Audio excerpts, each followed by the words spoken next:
All right. We are live, and this is session 17, titled Warwind. We left off with our party finally making it to the Frost Giant's fortress, Vardburg. Sunlit, the Tabaxi monk, and their friend Belladora hopped off the giant-sized canoe that they were riding in with their friend Harshnag and did a little recon mission. They believe between the two of them that they found the Jarl's Lodge and the Temple of Trim, two likely places where the artifact that they're looking for could be. It's been almost a 10-day since arriving in what the Faerun people call the True North. It's been about 2 to 3 days sailing on the sea of moving ice. And as your punt that you guys are in, this giant-sized canoe, gently rocks against the kind of still water that you find yourself on, against the absolute mountain that is Vardburg. The image that you see before you, this once giant hunting and whaling lodge buried in the snow and forgotten, they've recently come back and began to make it their main fortress of operation. Your canoe, we'll just call it because that sounds better, rocks against the towering ice wall, which at the point that you guys are at, tucked behind the actual main docks, is actually 100 feet high, just this massive wall of ice. And to your east, you see the spine of the world, one of the largest mountains in Faerun, looming over the horizon, encompassing it all. You remember the tale that Harshnag told you, that it's believed to be the giant's frost god, long buried and deceased, buried by the merciless cold. You know that somewhere in this massive edifice is the Oracle's Lens. It's said to be an artifact which will gain you entry to a forgotten giant haven. It is said that there is an entity there that is said to know much about the world, and Harshnag and you guys plan to get this lens and get entryway into the Eye of the Father. He wants to see what's going on with the ordering and how to fix it, and also wants to find the Storm Giant's home, Maelstrom, which is said to be somewhere in the bottom of the deepest seas. It's cold right now. Any bit of exposed skin is nipped by the cold. Frostbite would come to you quickly if you do expose any skin. As you guys plot your next move, what exactly is everybody doing?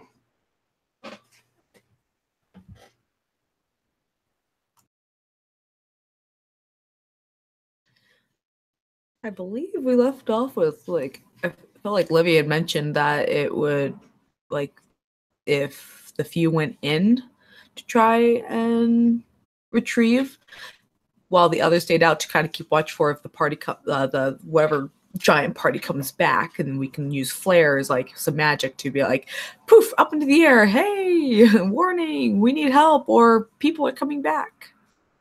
And so yeah, Sunlit and Belladora came back, and basically where I showed you guys the map right here. The P is where you guys currently kind of wrapped around and have been talking. Now, I know you guys mentioned that you wanted those two to go out again. Yes. So you can definitely put that into action. Does anybody else have any other ideas before they do that? Harshnag would obviously say something along the lines of, now I know it is you two who are probably the quietest of the group. If you are found, and we are not there to aid you, I fear that you won't have long to live. Are you sure it's best that just you two go in?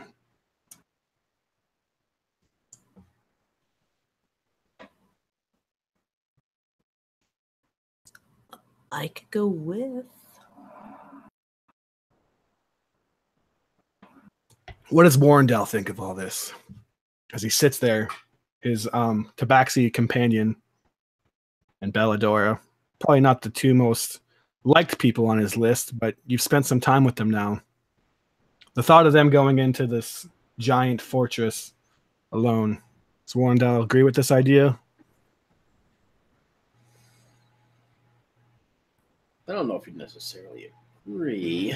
However, the fact that he's not the one putting himself in danger, he's all for the others taking the front on this. Absolutely. And what about you, Octavius? Octavius is taking advantage of the cast-off armor that he's gotten, and he's standing there, basically just shirtless with no armor on, taking in the cold.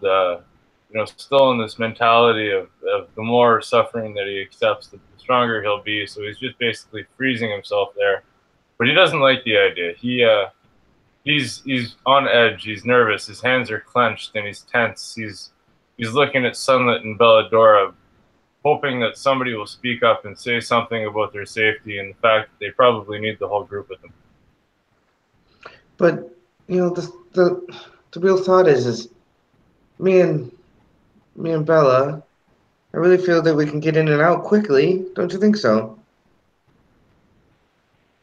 If you can't, then hide and we'll come in to get you, because we are worried about these things are massive and can kill you quickly.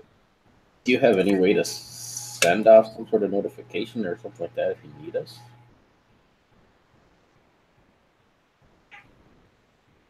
No.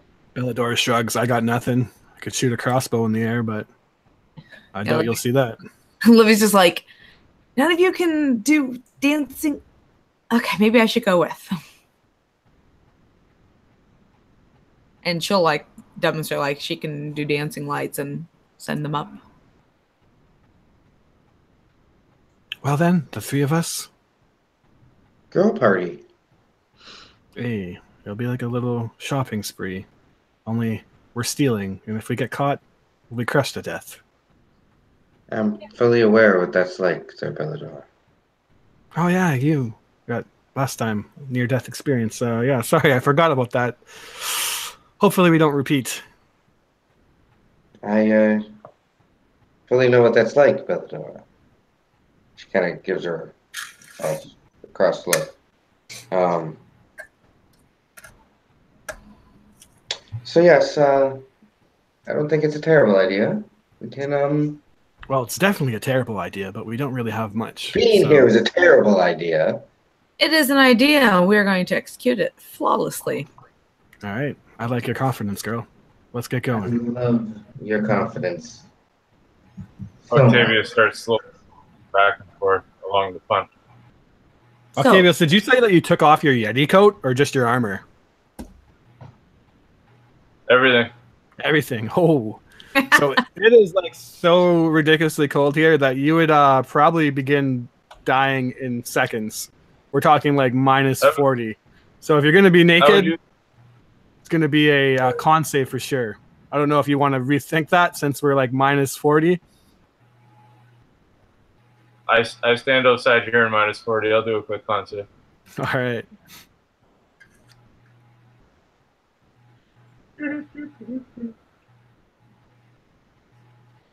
Con save coming up. Point of exhaustion for you. As you highly think that maybe this isn't the greatest idea to be naked in minus 40 weather or essentially naked. You'll be no good to the party if you freeze to death.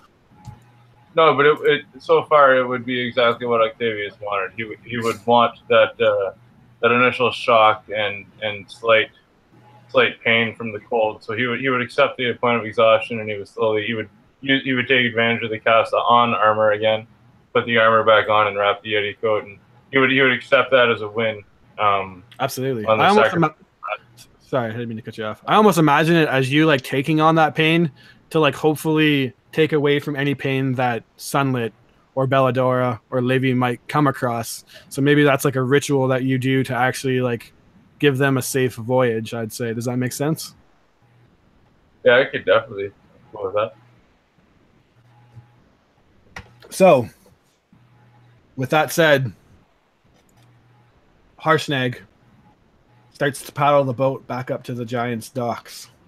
A lower part where the ice kind of comes down, and there's actually these carved stairs that are giant size and actually take like a turn climbing up.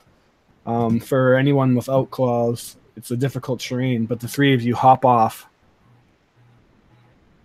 Harshnag tells you that we're going to go around the corner if something comes up. Make sure you signal us. Do not hesitate. Yeah, Livio just reminds like, I'll send up my dancing lights, and you guys, Warrendale, you set up something. Because the people coming back, we don't want to get stuck inside. What if we make a distraction somewhere else? Kind of look over at Harshnag. Catch another building on fire, perhaps? I could do that. It's not a bad idea. But if we do light it on fire, then they're going to know that something's going on. Is there a chance that we can convince them to come out onto the ice sea and hopefully melt the ground underneath them? Even if you did, they wouldn't care. Remember, us frost giants aren't bothered by the cold. Might slow them down and give us a chance to escape. Should have probably hurled ice rocks with the boat anyway. Yeah, you have a flashback to Bryn Shanders where they just like hurled these giant ice boulders into the town and destroyed everything.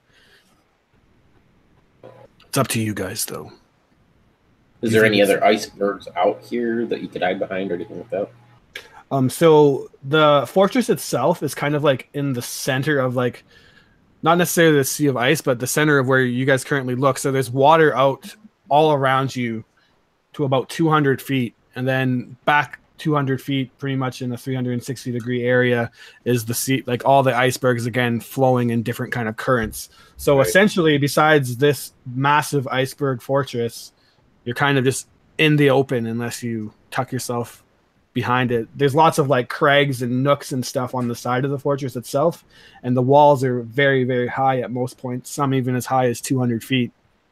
So if something were to come towards the fortress in the direction that you guys are, then you'd be pretty much instantly seen. But hopefully that doesn't happen.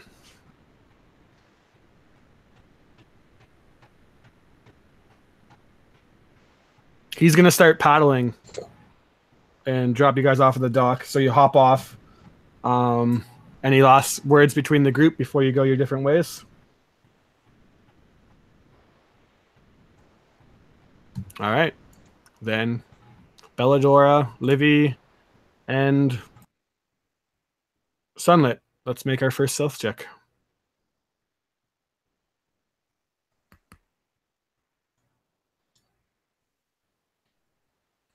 Belladora, natural 20.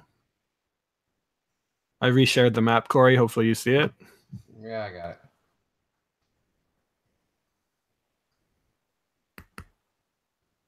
All right, Livy, off to a slippery start. And it probably does take you by surprise because a lot of the terrain here is actually made of ice. But between the two of you, Belladora and Sunlit, they're able to cover your slips and slides. And you guys make your way up the stairs. And we'll remember that the first building that you come into is that giant ship dock. Let me actually...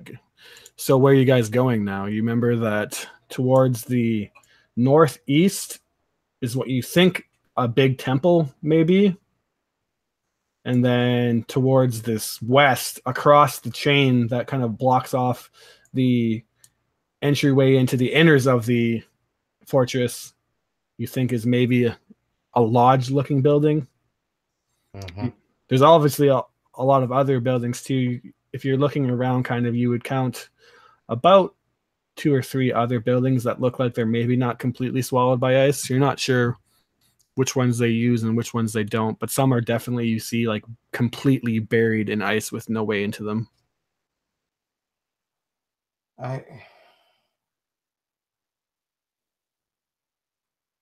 So this relic is it a religious thing? Don't you think we should have asked Harshnag that before we left? But yeah, I believe so. I'm like, Livy's kind of like, yeah. At least I'm pretty certain it is, isn't it? It's called the Oracle's Lens, I think. Yeah. So Yes, it's called the And Oracle's that's what we Lens. need in order to gain is it the access. Oracle like the giant god or something? I don't know. Could be. I guess. Then I guess it would make sense that they may store it at their temple where they, right? I mean, if you're gonna store a religious artifact, I guess that makes sense. Belladar's kind of whispering. Yeah. All right, follow. And she starts making her way towards the temple or the building that they have identified to think that is the temple. All right, so there's definitely going to be a journey between there and that. So the first thing that you do is come back into the dry dock lodge. And you've already been here before, Sunlit, so you can kind of lead the way. And you know, like, not much has changed. It's been like maybe an hour or two since you've been here, so you can still hear the tapping of the humanoids that you couldn't quite make out across the little lake inside of this fortress. But you still hear them tingling away at the ice and chunking away parts. And you come through the dry dock, past all of these tents and this massive ship that it looks like they're building, and come to an opening where there's another dock and a set of winding staircases that go down and eventually make their way out into this water opening where, again, you see 3 giant longships, one of which towards the north is partially buried by ice. And you see a frost giant on each of these ships. 2 are kind of goofing around and yelling at each other, kind of childish insults. The other one is laying on the boat, while rookers above them, about your size, 18 of them, are chipping away ice trying to unbury this ship. So as you look, you would kind of have to follow the staircase down a bit and then jump out on this icy ledge and kind of skirt up and across towards what you hope is the temple. So obviously... We can't go around the backside? You could, but that would be literally like straight up vertical mountain climbing. Okay. On ice. That ledge itself right there is basically like a straight up and down vertical 300 feet drop. Okay. So yeah, up to you. I'm not going to say you can't. No, it's just no. Well, girls, there's no time like the present. Looks like if we go across here and go across these giant steps, we'll be able to scoot back across and hopefully get over to that temple. Please be as quiet as you can.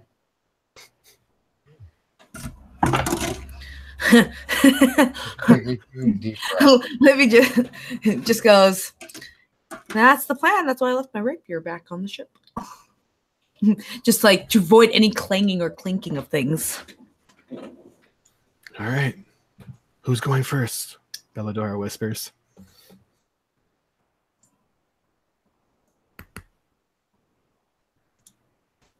So many volunteers. I guess I'll be the brave one. No, I hold on. I was grabbing it.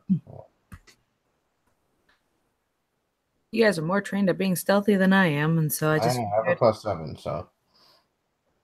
You have a plus what? +7. What's a +7? To stealth? I'm talking to you, Miriam. I know, but my character is going, what is she talking about? Yeah. But yeah, yes. And as she's saying that, you're much stealthier than I. Sunlight just starts trekking. And the animal instinct in her is definitely coming out. And she, got full claws, even at times, even on all fours. And starts making her way down the steps. All right, roll it up and see how it goes. I already did. It's in there. Oh, well then, 27. Yeah, you quietly kind of ducking down in almost like a predator stance, start to make your way down, not even making a single creak on this old wooden dock. Skirt down the staircase a bit, 30 feet, and you see north of you the kind of icy ledge hangs out a bit from all the buildings. A bit of a walkway, but it's not at all like maintained at this current part. So you hop off, and with a 27, you instantly know that it's like very slippery here, but you dig your claws in and you kind of hang on, not making a noise whatsoever. You wave for the next person to come. Right. And the reason that she didn't want to go first is that hopefully she would show the good path, and so she hopes the other two to follow the same path that she just did. Bellador is like pointing, like me, you. Who's going? And she points to Livy. Because if we have her in the middle, maybe it will be I don't know, whatever. I had a bad idea too. Let me just do like another stealth for me. Yep. Hey, that's better. Nice. Just following the footsteps of. Absolutely. You follow the footsteps down, and whoever. None of you can speak giant, right? So. No, I speak giant. Oh, you do speak I giant. can comprehend language if I really feel like I need to be in on the conversation.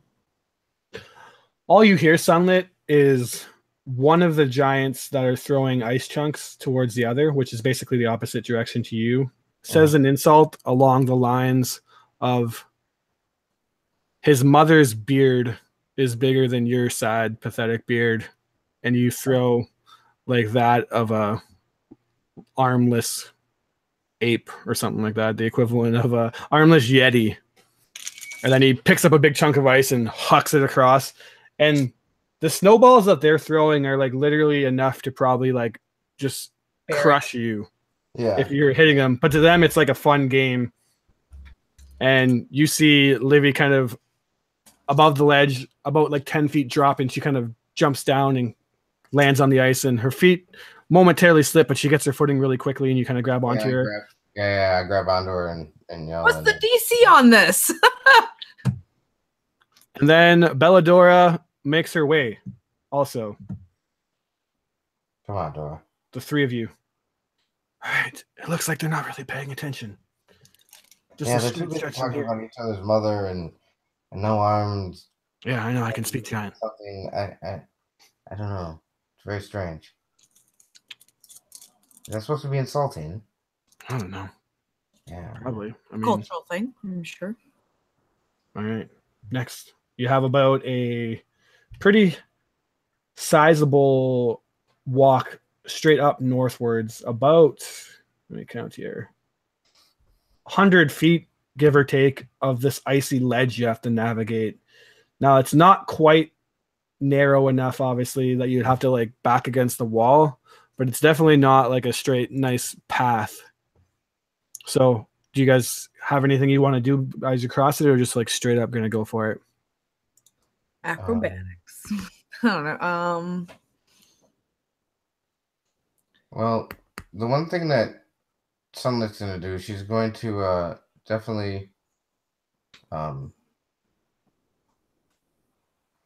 it's a bad idea, because if I get a bad spell check, it's to make noise.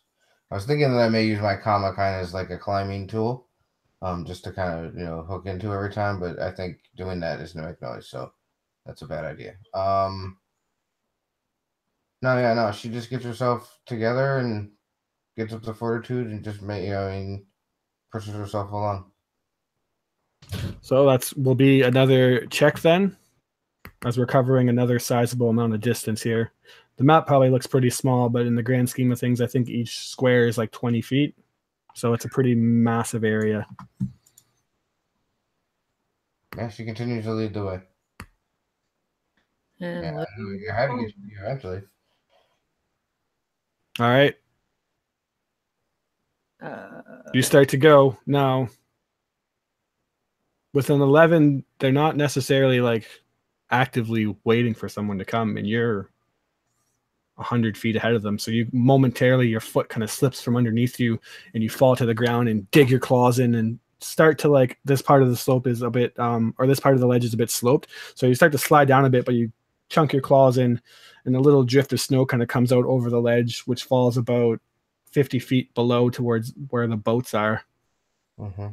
You hold your breath there in like anticipation, but you just see another one of the frost giants with their great axe smash like a baseball bat an ice ball that they're throwing at and start readying to throw another. They don't seem aware. Yeah, she's breathing deep, but only through her nose, so it doesn't make much sound, you know. Okay. Belladora follows behind you. Pull stuff on the back up onto the ledge and makes her way. Livy expertly crosses, seeing where you slipped, and makes her way. And as you guys are about halfway across on the ledge, now directly below the frost giant on the eastern ship, you look and you see that the frost giant across from him is readying another giant ice boulder, and he pulls it back, and this is a really particularly big one. He takes him with both arms and he hucks it Like hundreds of feet across, or not hundreds, but like 100 feet across, and then the one just below you smashes into it like a baseball bat, but a chunk of it, half of this boulder, flies upwards towards you guys. You're gonna need to make a quick deck save or something. They're not shooting it at you, but you're just kind of like ricochet, wrong place, wrong time. Yeah. Can you what? Sorry? Can I make an acro check? It'll be a save. Save? Yeah, so I'll definitely do. Unless you got something. Livy, you seem like you want to say something. I was thinking about having to like hit the deck kind of thing, just like flatten. But I'm like, if it's not too narrow for that to happen, then she wouldn't. Yeah, hitting the deck essentially would be your dexterity save. But yeah, well, here we go. All right. Apparently, you guys are all very dexterous. Even Belladora, you quickly, like you say, hit the deck or jump out of the way and move, and then the big chunk of ice smashes above. They're not even looking at where it's going. They're just kind of laughing back and forth at each other, narrowly escaping being just crushed. You guys are kind of like breathing heavily, and now the temple, hopefully, just in front of you. Livy will just kind of wait a little bit just to make sure that they aren't looking up just like that.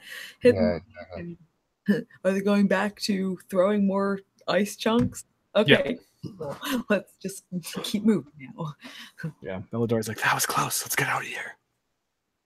Absolutely. All right. So you come in front of this temple now. The part that you enter at is this absolutely massive opening. There's no door itself. It kind of leads into like a vestibule of sort or something like that. Just kind of like an entryway, another building inside, and you see in front of it this giant statue. It's created from ice and snow. It stands 30 feet tall, and it has an image of a powerfully built male frost giant with both of his fists clenched. You look across, and inside this opening of a room is doors on both sides, west and east, and then the statue is up towards the north. The room itself is about 50 feet by 50 feet. You peek inside, and you don't seem to see anybody or anything. That moves. Correct. So what do we see inside the room? Just the giant statue, and then two doors left and right. Okay. Are the doors so large that it doesn't look like we can even open them? The one door on the east is actually closed, and it would look like you would need to spend, like, it's not a matter of just pushing it open. The handle is about 11 feet high, so you need to boost someone up there and grab it and pull it. The door to the west, however, is broken and splintered, and it's not even there. Just a wide opening door frame or doorway. My vote is for the broken one. Yeah, certainly would be quite lucky, wouldn't it? Yeah, we can check that one out quickly. All right. You climb in. There's nothing to really stealth from here, so I'll just assume that you're like passively kind of stealthing through this part. And you, let me see here actually. Let's share that. This will give you a better idea as soon as I resize it instead of trying to explain it to you. So this map I'm going to share is absolutely enormous, so you'll have to right click and then turn it to a smaller size. But let me just share that really quickly. When you guys should see it, you're at the bottom part, the south. And I can also screen share really quickly for those of you who can't see it. So you guys are at the bottom, and then you're basically going westward. And what you open up to is an absolutely massive, like cathedral-like area. And in the center of the room is this enormous like bell tower that's supported by all these pillars that you see. And in the center, it just goes up and towards the rafters about 60 feet. And then in the center of the room, climbing even further, another 80 feet, is this absolutely massive bell that's dangling from chains in the rafters. Towards your west is another hallway which has multiple openings, doors. And you can see in the corridors, just from where you're standing, a bunch of statues. As you peek around the corner, you see across the room this massive altar. And on the center of it is piles and piles of frozen bones, which have been like pushed together and shaped and frozen in a way that make up like a crude humanoid figure. Great. But it doesn't look like it's animated or anything. It just looks like a shrine type deal thing. Yeah, it looks like they, like, for whatever reason, pushed a bunch of bones together and froze it in a way that looks like it's humanoid, but it doesn't have any legs or anything. It's just a pile of bones with like a crude looking head and 2 arms. So we came in where the opening is down here near the red pin. Yes. Okay. So if we were to go straight through the first, because the map's not on my screen, but I see yours. If we were to go through this first opening and go into this room here, down here on the bottom. So you're going east or west? Sorry, you're gonna try to open the eastern door. Well, I thought we're gonna go through the one. Yeah, I thought you were going through the western door. So as you go through the western door, yeah. you basically have the option to go straight into the center of the room, or break off into this kind of side room where all these statues are. No, we want to go straight and go into this other room over here. The center of the room with cover, right? There's kind of like broken rafters from above, like frozen chunks of ice, pillars, and what looks like giant benches that have been like all smashed up. It doesn't really look like they necessarily come here very often and hold like a Sunday Frost Giant service. I was about to say, do we have the feeling that this is used? Looks used, but you don't know how frequented it is. It is. So, yeah, I wish this was like funny so we could kind of show where I'm talking about. Everyone, give me a perception check that's in there. Yeah.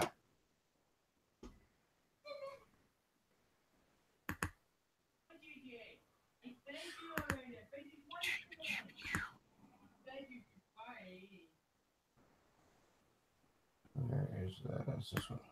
15 and a 19. So as you're about to like walk out into like the middle of this room, obviously picking what cover you can, ducking behind the very first pillar, you both hear like a grumbling of 2 large voices.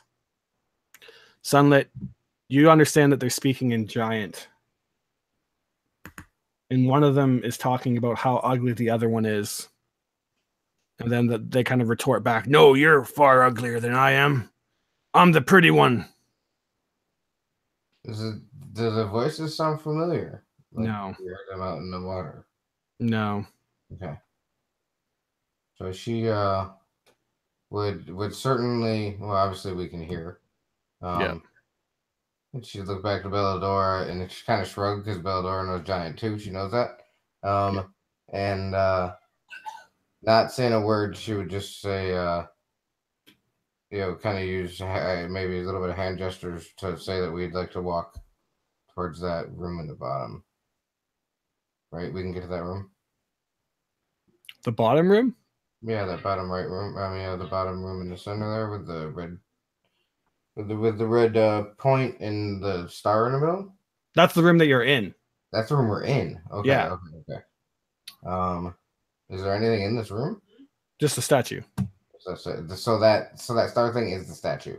Correct. Okay, I just want to make sure. All right. So now I don't see the map anymore. All I see is you. You're kind of like waiting around. You hear boof, boof, boof. And where is that sound seeming to emanate from? It's coming from that eastern room. And as you look, what you see is a giant figure coming out. Mm-hmm. One singular figure, and two voices are emanating from it. As you look, you see that it is a frost giant, but on its shoulder, it holds one hideous, kind of jagged tooth with many missing head, and then right next to it, a head that is very much similar. One is kind of like balding almost on the top of it and has like a skullet. And then the other one has like this crude bowl cut haircut and a long beard. You see a two-headed frost giant come out, and one of them says, "I'm bored. Let's find something to smash." And then the other kind of retorts, "We can pick on that dragon up there." Livy would. I know she doesn't understand this. Dang it! She's just hiding, just in the. But she, Sunlight would be close to her and whispering in her ear, telling her, what they're saying. To which Bellador is like kind of like mouth whispering, like dragon. Yeah. Livy kind of looks up. Yeah, I do. I look up and do I see a dragon near the ceiling or something? You can give a perception check if you want. Heck yeah. Yeah.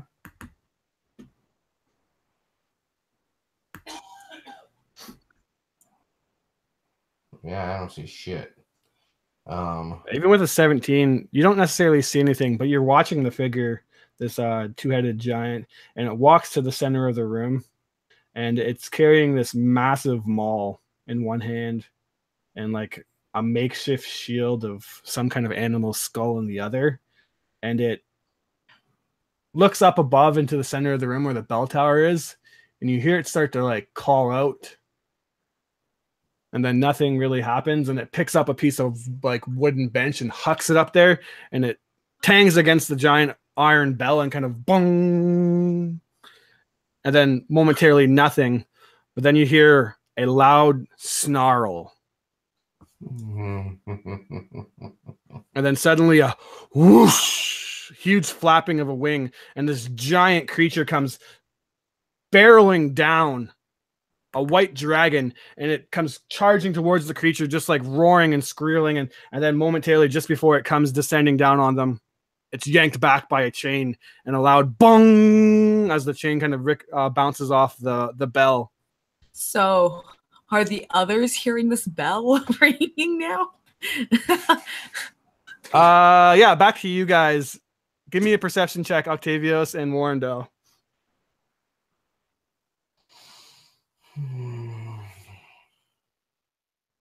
What does Harshnag say to this? Yeah, Harshnag too, actually. I'll give him a perception check. Natural 20. Harshnag definitely hears it. Did you hear that? I heard a bell. You think that's a warning? Warrendale's busy singing with Octavius. Yeah, I didn't hear anything, man. I'm pretty confident I heard a bell. 99 bottles of beer on the wall.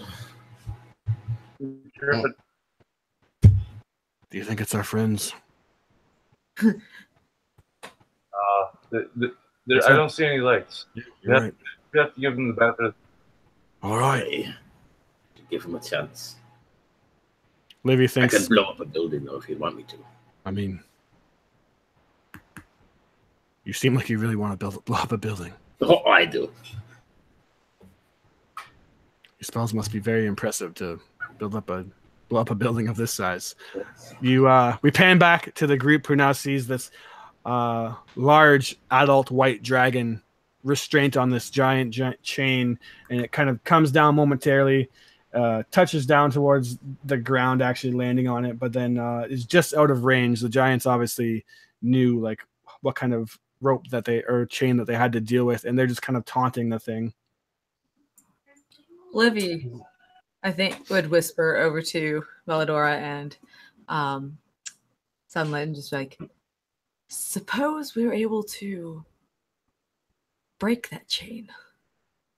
You see the dragon rile up back on its hind legs and then just let out this massive dragon's breath. Ice just kind of blows into this creature and absolutely encompasses and freezes everything around. You feel the temperature of the room drop.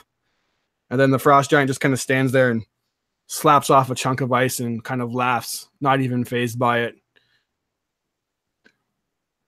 Okay. Livy's thinking of this as like a prime distraction. Exactly. The dragon got loose. Oh no.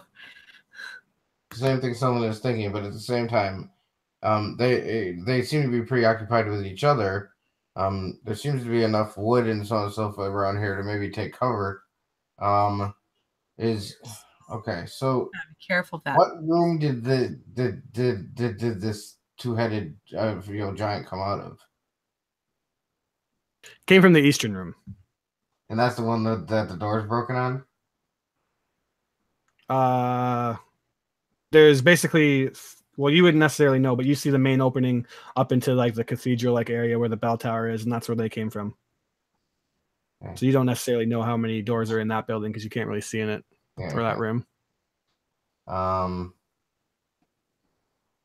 right, so even if we were to distract the giant, we'd still theoretically have to deal with the dragon. I think I don't think it's a terrible idea, Livy. Do you have a plan on how to free that beast? Nope. Cool. So an idea with no plan. Sounds like us. Just wondering if there's like a lock or something. Pick it or. But I suppose. But you realize that the beast is attached to it. Have them go fetch their beast. Did you see that it froze that giant and it, that would happen to us? My thought is that they would be distracted with trying to recapture, because if you look at it, it's attached to that bell in this temple. The dragon has some kind of significance. Why would they have it here? Like, unless it is just purely for entertainment of their boredom to torment the poor thing. They are throwing large chunks of ice at each other and hitting them like for fun. Sunlit, you overhear the conversation kind of go back. The dragon says something in Draconic. I don't think any of you guys speak. No. But the giants reply back not to get mouthy. We have your eggs. And the Jarl gave us full permission to crush each and every one of them. And they just kind of laugh and poke at it as it seems irritated. But at the mention of that, it gets a bit more, not necessarily docile, but compliant. And it just kind of sits there. And for an adult dragon to be kind of like demeaned like that, you know that there must be something going on. And you figure it has something to do with that. Absolutely.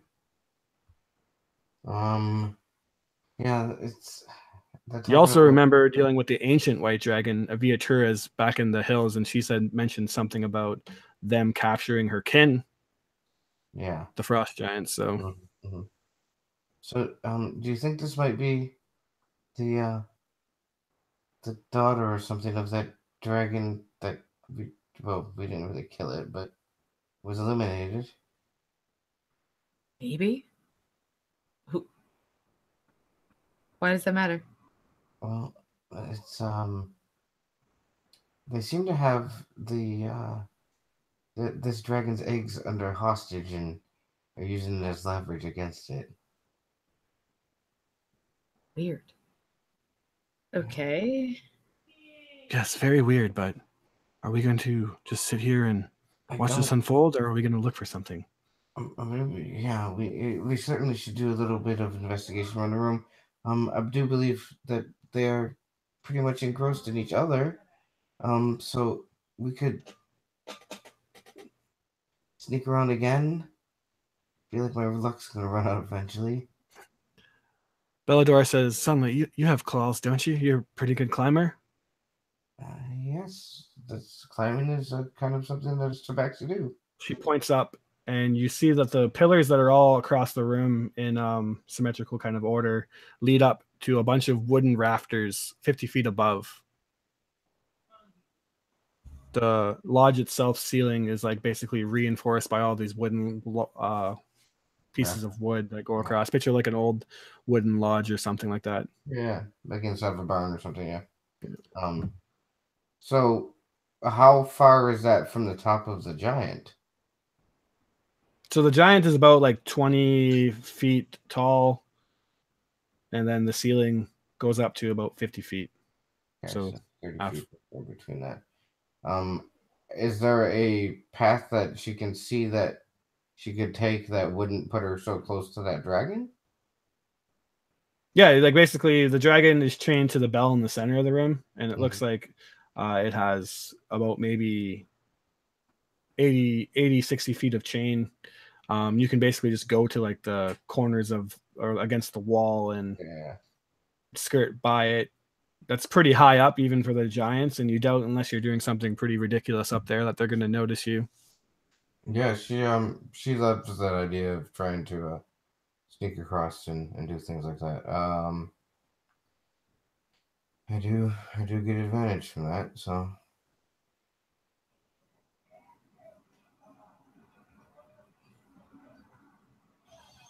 we'll do it. All right, and as you're rolling that, we snap back to Harshnag and Octavios and Warren and Sir Beric and Cyric. You guys have just kind of been sitting about I'm going to say 20, 30 minutes have went by since they left. Are you guys just literally sitting there content? Does anyone want to do anything? You can tell that Harshnag's getting uneasy. Like, what if they got found and crushed before they can do anything? Octavius is pacing. He's singing with Warrendale, but he's definitely pacing around the boat. He's getting very anxious. He keeps glancing to where they came from and to where he saw Sunlit and Belladonna and everyone go, and he's just he's starting to kind of visually be freaked out. Still trying to be patient, but Warren would be cleaning his fingertips, his nails with his blade. Occasionally, you notice he is constantly looking off in the same direction that Octavius would be looking at, waiting for a sign or check at the same time. Something to happen. Just sitting here would be getting a little anxious at this point. Absolutely. But as you look around, check at the same time. What's that? The climbing check at the same time, so can I? No, you don't need to do a climbing check. You can just climb. I can just climb. Okay, so I don't get advantage on this either. No. Okay. Just wanted to check. Yeah, but as you guys are just kind of sitting there, there's no signal. You guys can do your perception check if you want. See if you see anything out of the ordinary. Not terrible, but it's not awesome. 14. You have 6. No, you go back to singing. Octavius, gonna say in the distance, you spot. Is it an iceberg or is it something else? You can't quite tell, but it's this massive shape that seems to be kind of moving against the ice. Octavius will just lock his eyes on it, and he won't be able to remove them as whenever he gets closer, whenever he gets into range of him being able to tell what it is. Yeah. Right now, I you mean, estimate you know. 600 feet away, probably, whatever it is, but you'll keep an eye on it. And... All right. Back to Sunlit, who, using her claw, kind of climbs up into the rafters. You're now 50 feet above, and you start to make your way across this enormous temple, this wooden lodge that was built by the frost giants long ago. You now look down and see the dragon kind of just sitting there as the two-headed giant kind of seems to be losing its interest at bugging it now that it's kind of calmed down and it's not quite as feisty. Seems to be losing its attention, and you make your way across, and I'm going to say that because there's really like nobody necessarily looking for you, and like I said, they're engrossed, you make it across the room to where the altar is, and give me a perception check.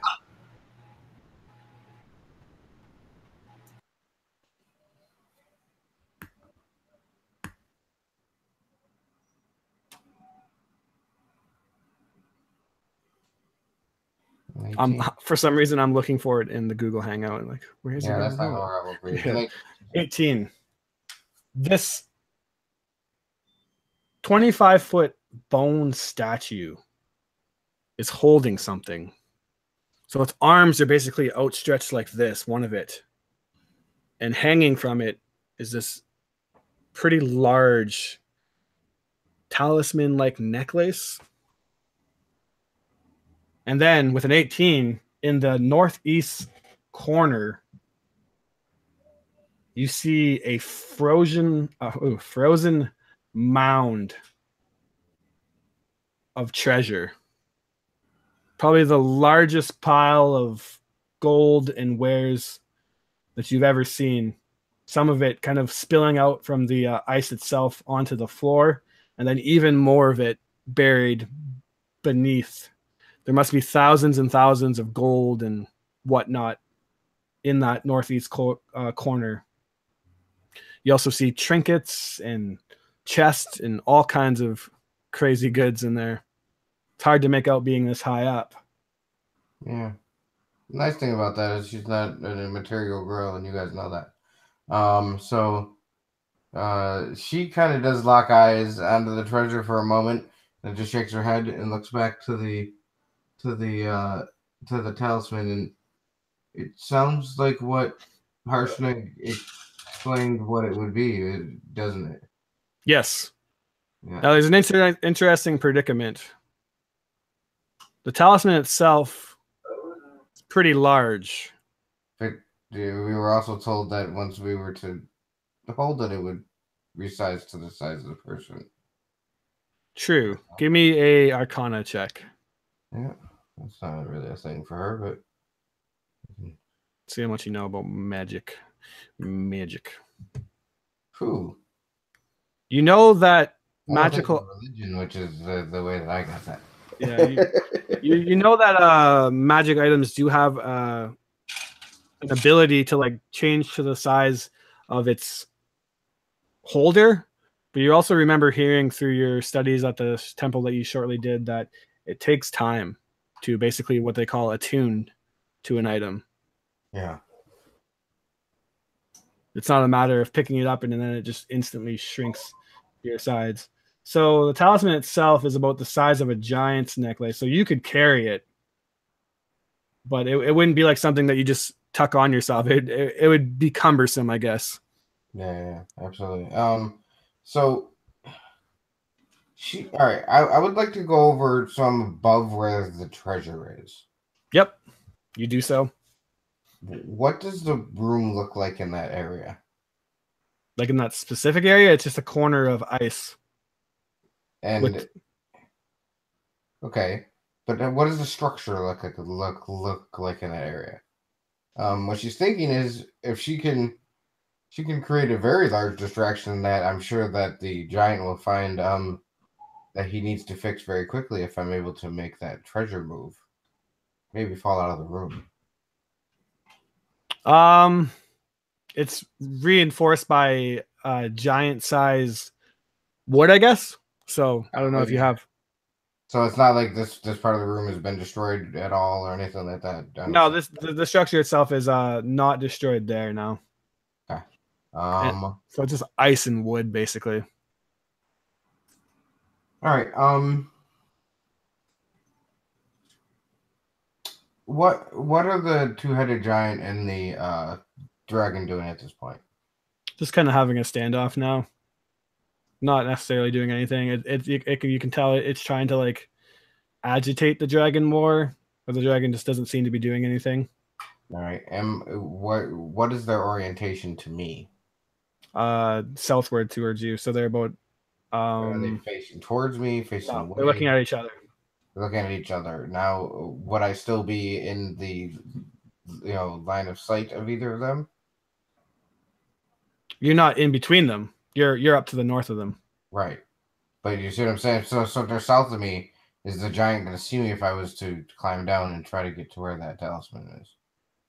You'd be pretty open in the room, but badly. if you jump down, they're not going to be like directly looking at you. Well, but okay. So how far is the top of the statue's arm or the bone pile's arm actually kind of carries out, and it's reaching upwards. So from you being 50 feet, it actually is about only a 15-foot drop to where its arm is. Okay.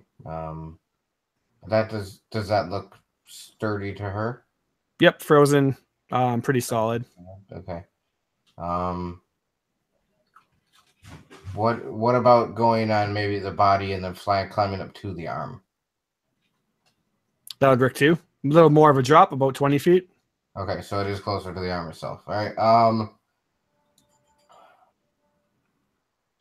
Can the girls see me from where I am? I imagine they're looking at you. Yeah. So she makes a gesture to point down to, that it appears that we made the right choice. And gives a shrug and then points both arms down with her intention that she's going to try to drop down and grab this. But what I'm going to do is that she does, I think I used to, as long as somebody didn't have it stolen from me.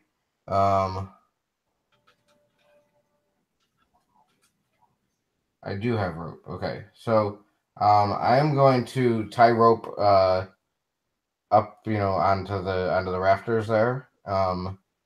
And kind of try to do this smart and release the rope down there. And then what my idea is that I'll tie the rope around the talisman then climb back up the rope and pull the talisman up with the rope itself. All right. As you begin to do that, what is Gaia? Oh my goodness, Livy and what are you doing, Livy? Oh, I imagine she is trying to be as quiet as possible when not, just paying every attention to where Sunlit has gone and just being ready to jump in if she needs to. Like she has her hand ready to summon her rapier when she needs, if she needs to set off. Like she's just basically ready in action to react if there's something that needs to be done. So absolutely. What is Dora doing? Belladora is just right beside her. Okay. Oh my God, she's gonna climb down and it's like right in front of him, kind of. She's so brave. She's like a shadow. Don't worry, she's got this. Octavius, your eyes haven't left this figure since you seen it. It's moving quick. 600 feet to 500 feet. 500 feet to 400 feet. It's getting bigger and bigger. Hasn't taken any shape yet. It's starting to take a shape. And it's at that point that you hear a bellowing.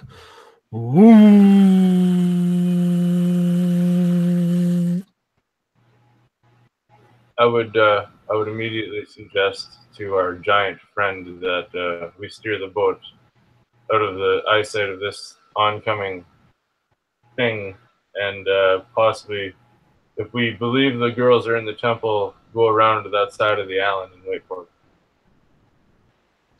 To which As point, we might have. as that echoes out across the entire thing, you hear another responding horn coming from the center of the foundation itself, Varborg, kind of replying back out. Inside, you all hear it as well. Harshnag says, "They're coming straight towards us. Don't know if we'll have time to wrap up north. If we stay here, then they'll clearly see us." Can you get in between the rocks somewhere to hide us?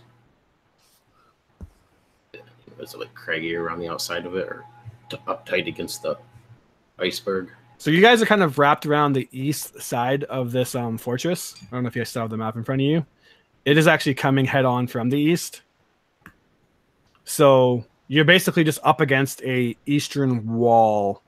It's kind of craggy and whatnot, but being just a ship against an icy wall, you have a feeling you kind of stand out. There's like no convenient little nook or corner to tuck yourself in at. You're basically against like. Oh, are we the S or the P? We're right in there, you mean? Yeah. Hold on. I gotta get back to your map now. Give me a second.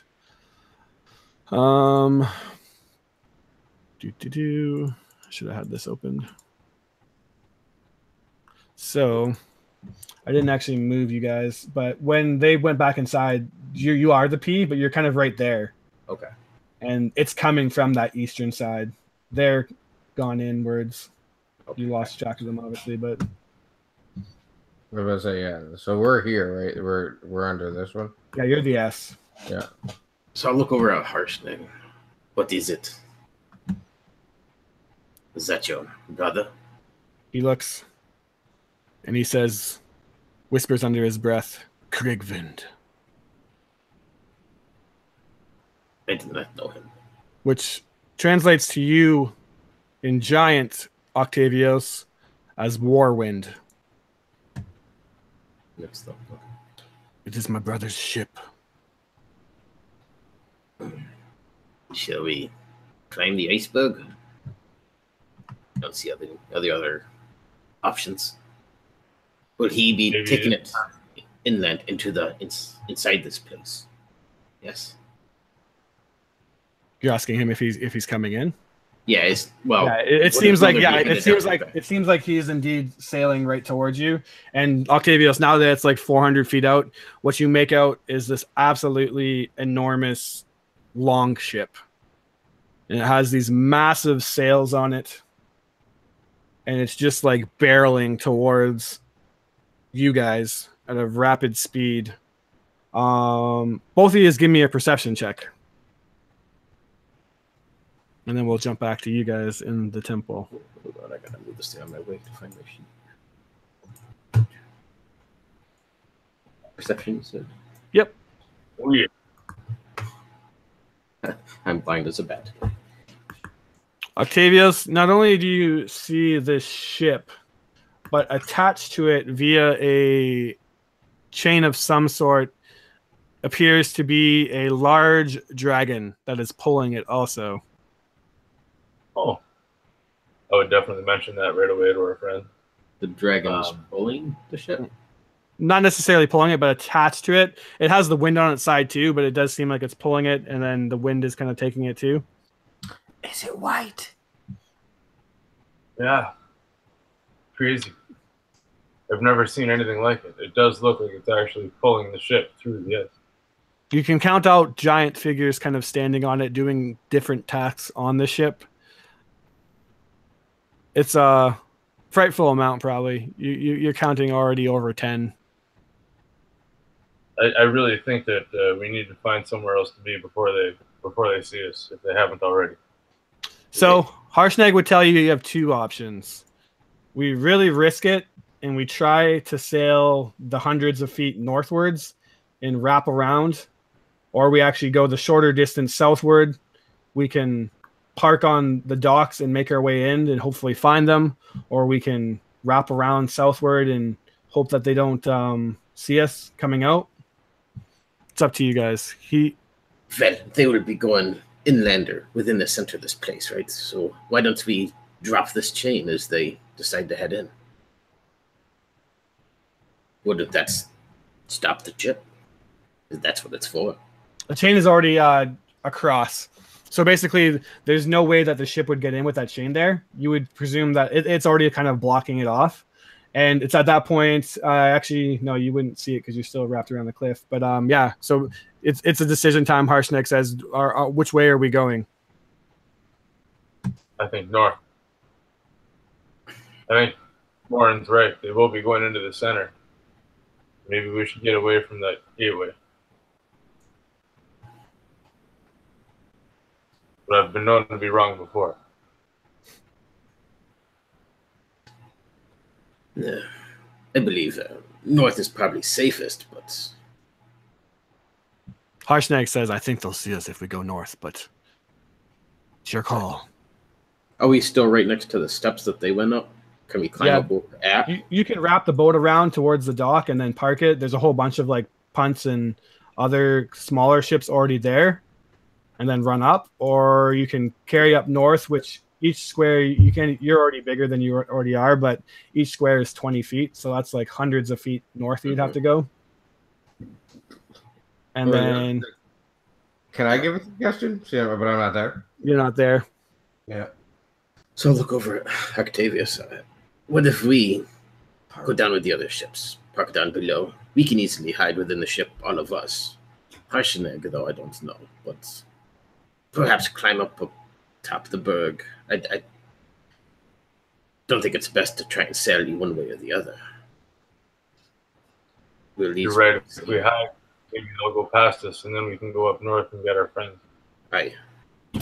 All right, so to the docks, Harshnag, you tell him, and he starts to sail out that way as quietly and quickly as he can.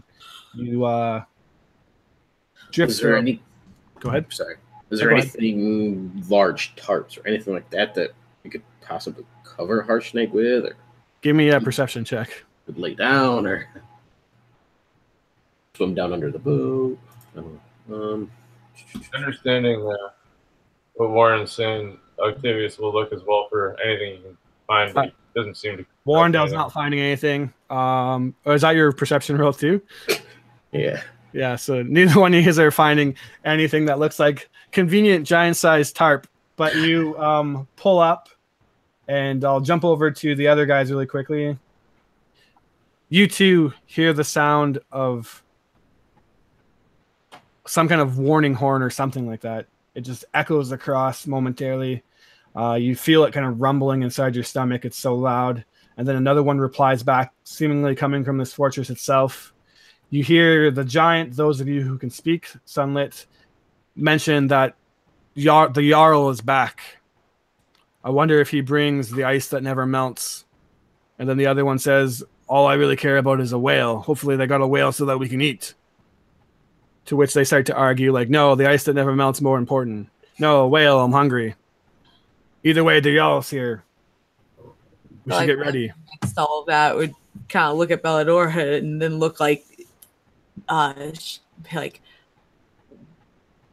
might want to go check to see if there's a flare or something, just because she doesn't understand what they're saying. Yeah, she would tell you that it seems like their leader. She says, you know that worst case scenario of like us kind of sneaking in here and then like them all coming back? It seems like that's happening. Yeah, the absolute worst thing. Do you think they like pancakes? And then looking up over at Sunlit and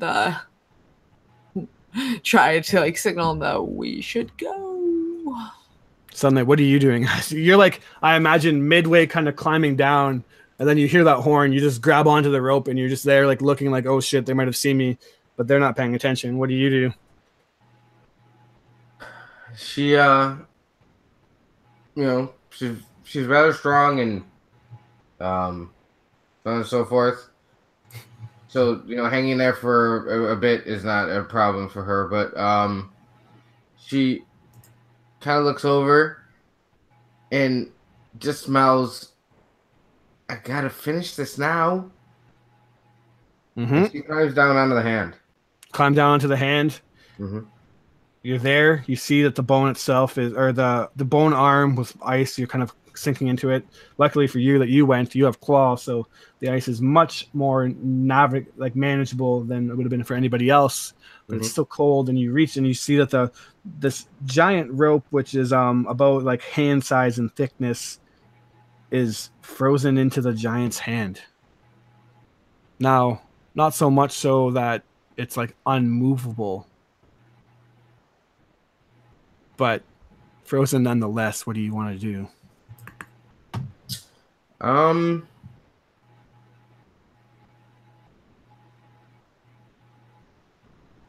going to continue with my plan, and I'm going to make it so that I can move this rope very easily. Because if it's frozen in the ice, that means if I was to direct my burning hands as it is, or my searing arc strike towards this ice, it would melt quickly, wouldn't it? Yes. I'm going to use 2 key points to do so. Okay. But I'm going to tie my rope around it like I said I wanted to, so that when it releases, I'm able to climb back up the rope and pull it up to where I am. Now, to give you a kind of state of mind, the talisman itself is about not the thickness, but the size of like a car's wheel. Okay. Well, she's still a 6 foot. Yep. Absolutely. I'm not saying you can't carry anything. I'm just saying that. So what you're going to need to do as you ready up your key is basically give me a sleight of hand, but since you are using your monk ability, I will say that you can do it via what is your normal thing? Wisdom? What do you mean?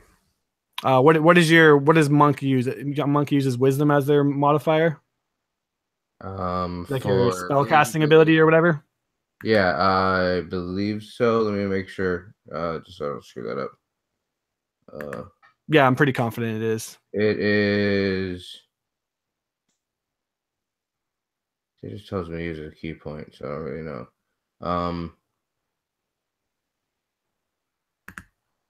I'm just trying to see, buddy. Give me just. Yeah, no, I looked at your character sheet. It would be. So you can give me a as weird as it sounds, a wisdom based sleight of hand. So basically, you're channeling your key to do so quietly. That's funny. Like you're not better. Yay. Yeah, my dex would still be better than that. Yeah, but at this point, you're using your ability more so than actually like sleight of handing. Yeah. So what do you want me to roll? Just roll a wisdom based check. Okay.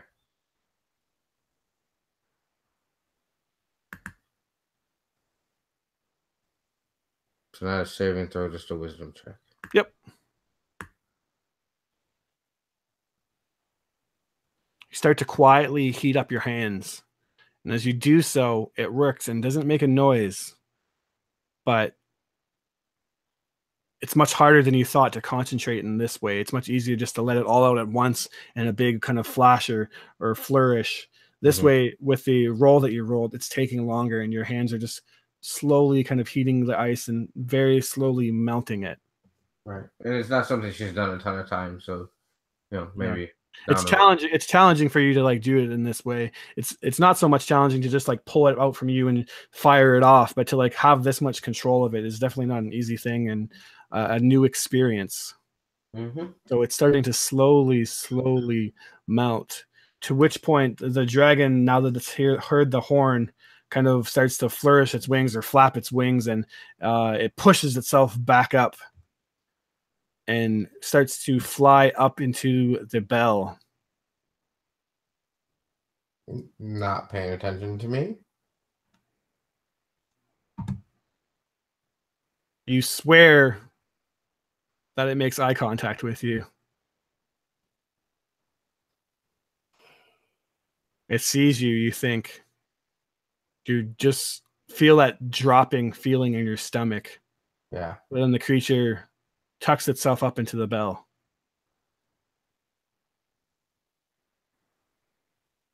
Interesting.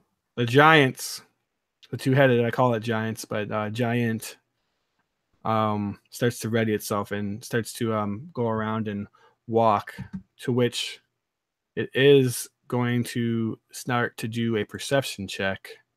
So this is where we're going to need a stealth check from all of you.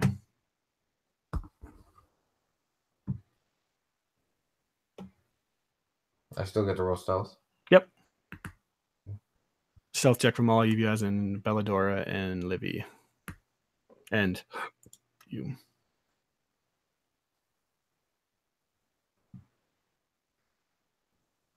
I have a feeling Livy accidentally sneezed. Yeah.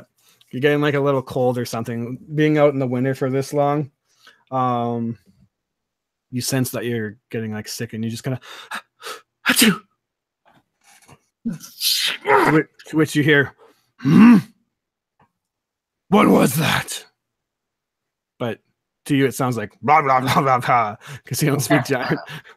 I'm pretty sure she's like in the reaction to like right after she's like, dang it. I'm pretty sure that was targeted at me, but maybe looks at Belladora just like, sorry. Yeah, she's giving you like a wide-eyed, and like she points towards the hallway where the statues are, and pulls you into it. And what you see are like these little or I guess I shouldn't say little, massive alcoves, where there's these what you presume to be old jarls, just basically statues made in their honor, kind of lining all these different alcoves down this long hallway. And she tucks you into one, to which the giant starts to come over and look, and you hear them start talking back and forth that they heard something. Maybe it's something to eat. Maybe it's something to kill. Oh, I hope it's something to kill. No, I hope it's something to eat. To which Belladora is like, they either want to kill us or eat us. What do you do, Sunlit, as you hear them go off and you see your friends kind of tuck? The giant is definitely heading that way. Now, luckily, the reason why you're getting away with kind of failed stealth checks is it's such a massive area and you're so small in comparison that it's kind of easy to find cover and hide. Although the giant is definitely aware of your presence and definitely heading there. It's not like you're straight up found just from one failed check. So it's not all is lost yet. But what do you do, Sunlit, as you see that going on? You're holding, and you think that if you can just give off one more good blast, you don't need to spend more key points. I won't do that to you. But if you can give me one more wisdom check, depending on how it goes, you might be able to finish the melting process. Oh, okay. So now I just wanted to for you to understand. I wasn't doing the, my Kamehameha thing. Yeah. I was using the other ability that I have with the Syrian Blaze. Okay. Yeah. So she's positioned herself on the hand in such a way that she feels as if she's not exposed, but when it started to move, she kind of just pivoted around, so she's kind of behind the hand per se. Mm-hmm. She, as I said before, she's tied the rope around the talisman, so that it's not going to hit the ground or anything like that when it comes out. Yeah, you got it tied off for sure. Yeah, and she's going to continue with what she's doing, but very much paying attention to what's going on with her girls. All right, yeah, absolutely. So kind of that added pressure. Go ahead and give me another check. Yeah. I will say, if you want to, that the ice is melted enough now that maybe you can give it like a kind of karate chop and break it, which would allow you to do sleight of hand, but the check will be a little higher of a DC. So you can do a wisdom base and channel your ki into this calm, not burning hand, and just a gentle burning hand. Yeah. Or you can karate chop and hopefully get a higher DC. The burning hands is definitely the easier route, but a lower modifier. Yeah, I'm into that. She's trusting her monk abilities and is going to do that. Come on, don't screw me, guys. Yes. Nice.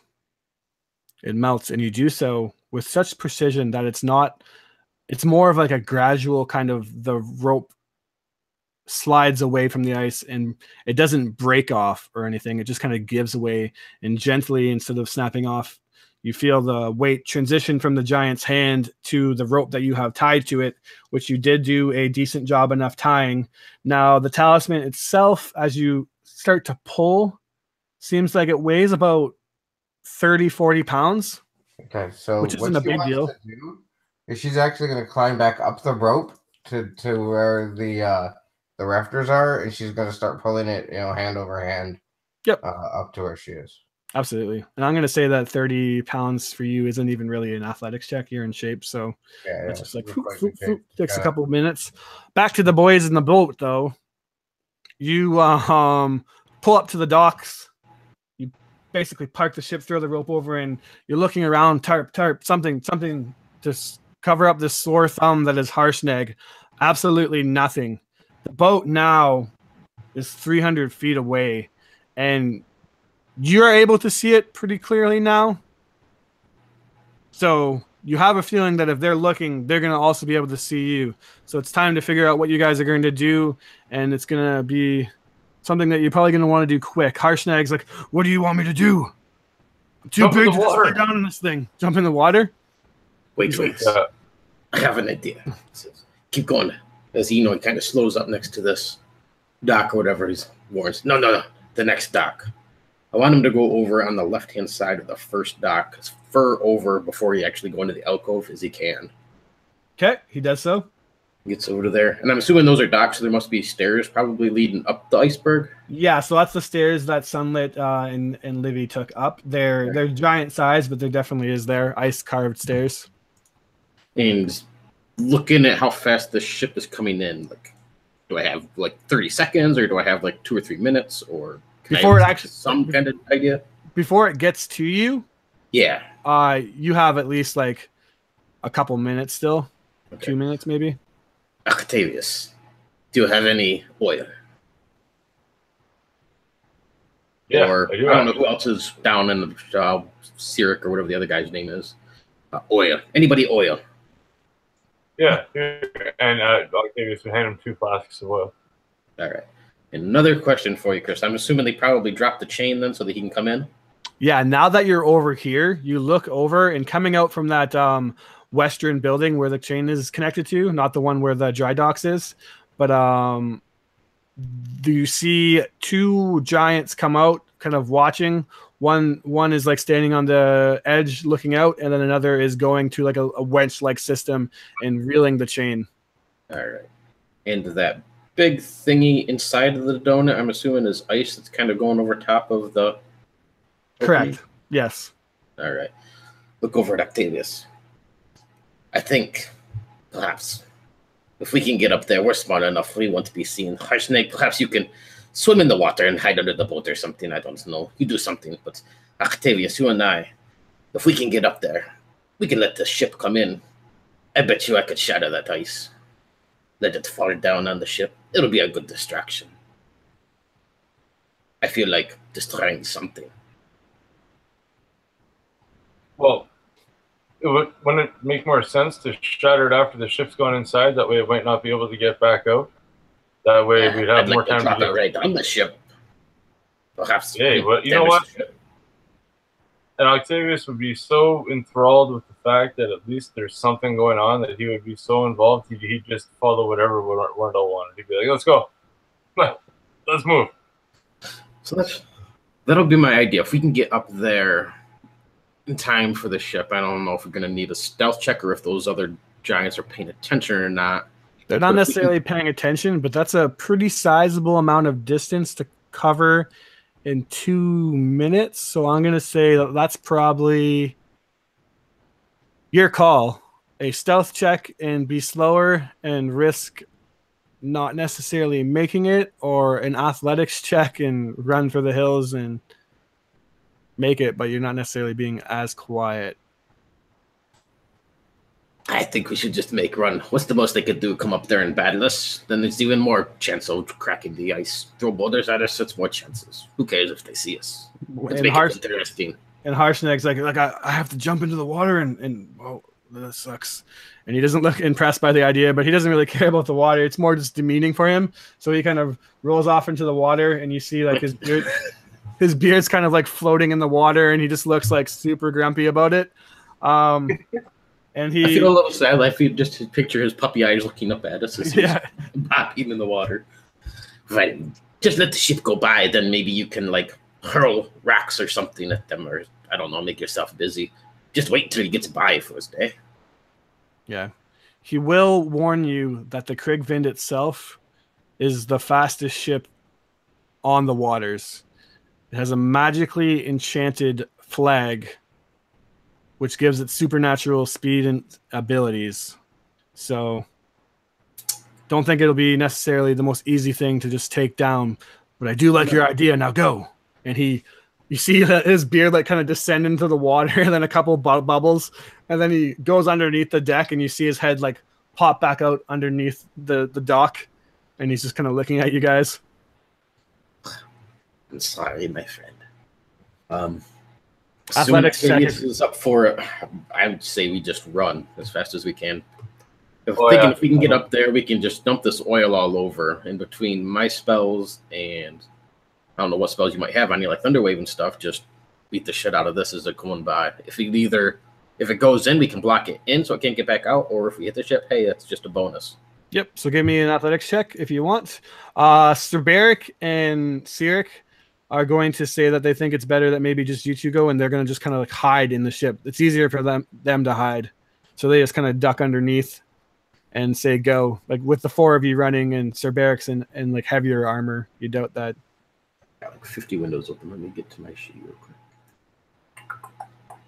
So athletics. 12 athletics from Octavius. Beautiful. So between the two of you, you get to you run across the deck, and you're just kind of like scurrying along. Everything's going well, and then you get to like the giant stairs, and you see Octavius just kind of like grab onto one. It's literally like a thing, like kind of like a military obstacle course where you need to pull yourself over the wall, and you pull himself up. And then Warrendel's kind of like running, and his feet are like slipping on the ice a little bit. And then he gets to the wall, and he kind of like grabs onto the first stair and starts to pull himself up. And then he's just not strong enough to pull himself up the stairs, and kind of like falls down the first set of stairs. You're definitely moving rather slowly. Octavius is aid on Warrendale and himself. Mm-hmm. Hopefully that'll allow us to do better on our checks. Absolutely. Also, is it really windy? Not really windy. Okay. So I can control the wind within a 100-foot radius of me. Okay. So I'm going to have it blowing. I know it's not going to help a whole lot, but I'll just have it blowing against the ship as much as I possibly can as soon as it's within range. Yeah, okay. Gotcha. Cool. What we'll do is we'll turn this into a makeshift skill counter really quickly. 2 fails is you don't make it in time, but if you can get to 3 successes, then you do. And we will jump back before we do that, because I'm kind of trying to balance here between the two of you. The giant storming in to where you are, Livy, and it's looking around, and you hear one of them. I guess it doesn't matter to say to you, but Belladora would tell you that I think it smells us, and it's sniffing around. Roll me another stealth check or something that you want to do. It's up to you what you want to do here, but she's kind of like tucking behind the alcove, and you see this big, hulking, bulbous frost giant coming towards you, and you're basically tucked behind one of these statues of the old Jarl. She kind of tucks behind, but it's heading your way.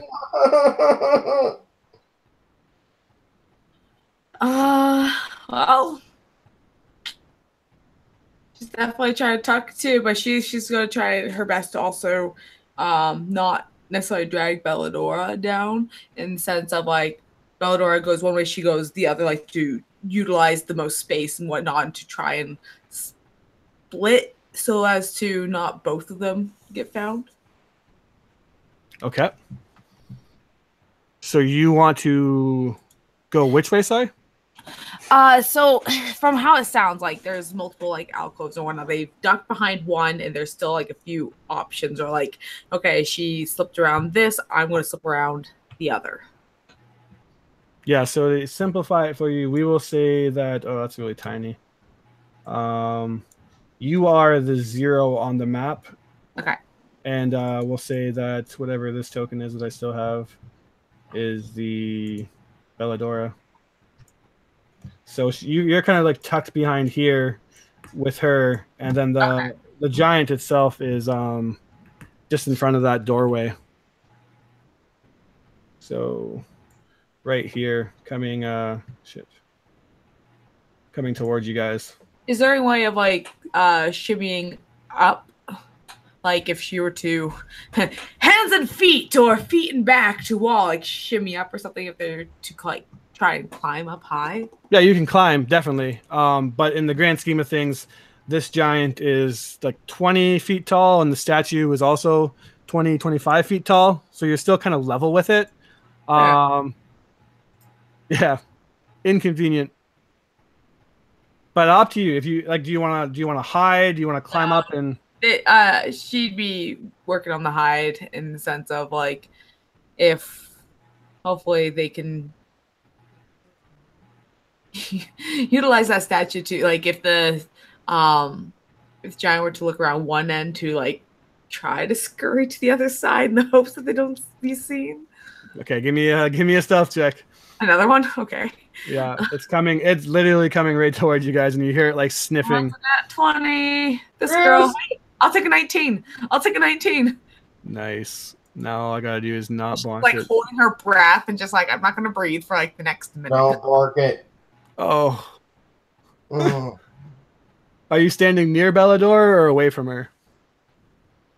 I thought she was a little bit away from her. It depends on which way she went, because Livy's trying to utilize the statue, keeping it between her and the giant.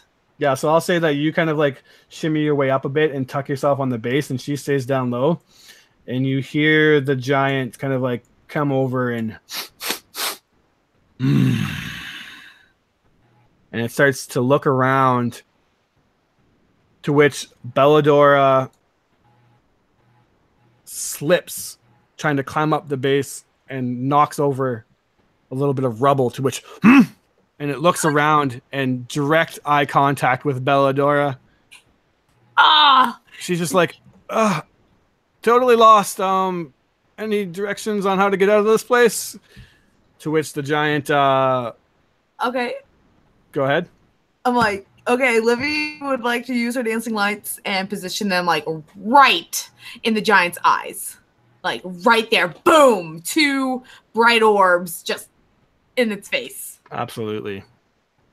You can do that, and it's at that point that you guys will roll initiative.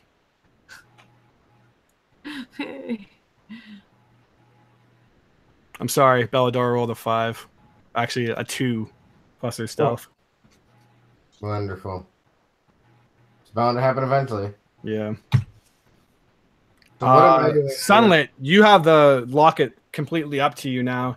Luckily, even though it's the size of like a small kind of car tire, it weighs, like I said, only 30 pounds. So you can kind of like, I'll say, makeshift backpack it with the rope and get it on your back.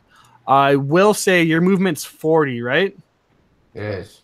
I will say that unless you're using your cool monk abilities, that it brings you down to a 30 movement. Okay. Okay. Yeah, because it's really a 40, but I can't change it here for some reason. I don't know, whatever. Okay. But you know, so it says it's 30 in there, but that's what it is right now. There's a good chance that she's gonna be using cool monk abilities, so you know, to try to get out of here. But she notices what happened with her friends, right? Yeah, absolutely. You can see the whole mess going down. Whenever he's able to like make any contact, anything, she just like go, like get that talisman out of here, but like not vocally saying it, just not to draw attention to her either. I'm not gonna let Livy just sacrifice herself. So, it's not just me. We got Bellador here, okay? Better get that talisman somewhere out, and we'll catch up. You guys are hundreds of feet away, so you're actually not having this conversation. What did you roll, Sunlit? For what? I'm gonna say you're jumping into initiative too. I'm assuming you're gonna do stuff, and then we're gonna jump over to the skill challenge that you guys. Okay. I don't know. I had to because I thought maybe because I was so far away, I might not have to roll that. So yeah, no, I'll roll in it. Oh, natural 20. That's a terrible time for that. All right. With that initiative locked in and the dancing lights kind of bursting in this thing's face, it yells out in shock and over to the boys and their skill challenge of getting up the treacherous stairs. And you look over, and the boat now, we'll say, is basically less than 200 feet away. It's just about to break into the open water, and Shirley will be able to see you rather quickly if you don't make it much further. The stairs being a bit of an obstacle right now, how are you going to circumvent this so that it's easier? You can tell that Warrendale isn't necessarily the most athletic, I'm guessing, so he's having a hard time climbing up these giant-sized stairs. Who wants to go first? You can go ahead, Dan. Okay, so thanks. Yeah, don't mention it. I'm gonna use insight to realize in my head the weak spots of the ice in the stairs so that I can bust holes with my chainmail boots and my gloves, and hopefully be able to make holes for Warren and myself to help us up the stairs. All right, go ahead and do so. Here you go. That is first success. You kind of chunk away a couple things and help him out, and he grabs onto the broken ice and pulls himself up. One success. Warrendale, on to you. You're starting to make your way up the stairs now with a little bit more haste, but as you get to the top of the stairs, you see inside this massive first building that you come to, the dry docks, which I'm sure you remember me from describing before, is just an absolutely massive like ship working area. There's a ship that's being built inside that's just wooden frames at this point, and a bunch of tents. And as you look above, there's basically like a frozen wall of ice that's kind of encompassing and halfway swallowing half of this building, as you can see by the map. So the building itself is 50 feet high, and then to get onto the actual ice itself that you want to, you have to probably climb on top of that building and then climb an ice wall and kind of like shimmy over. And the ice wall itself, I'm going to say, is about total of an 80-foot climb. Half of it being climbing up a wooden building, and then the other half is pretty much like pure mountainous ice. All right. So I'm going to go with, man, I have no physical abilities really.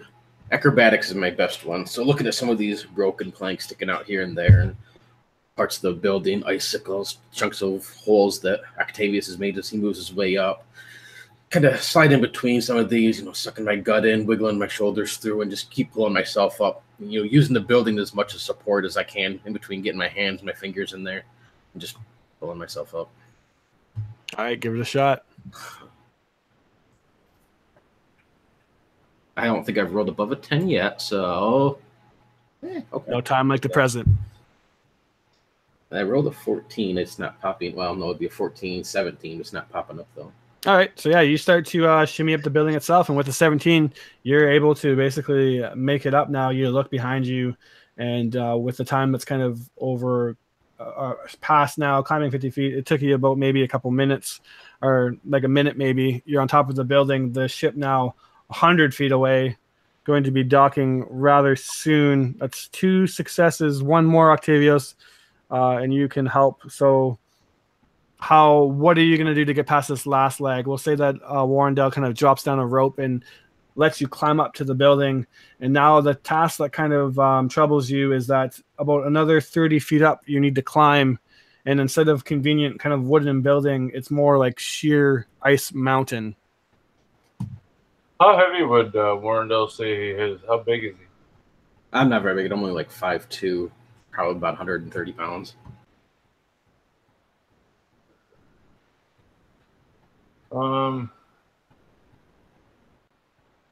Okay.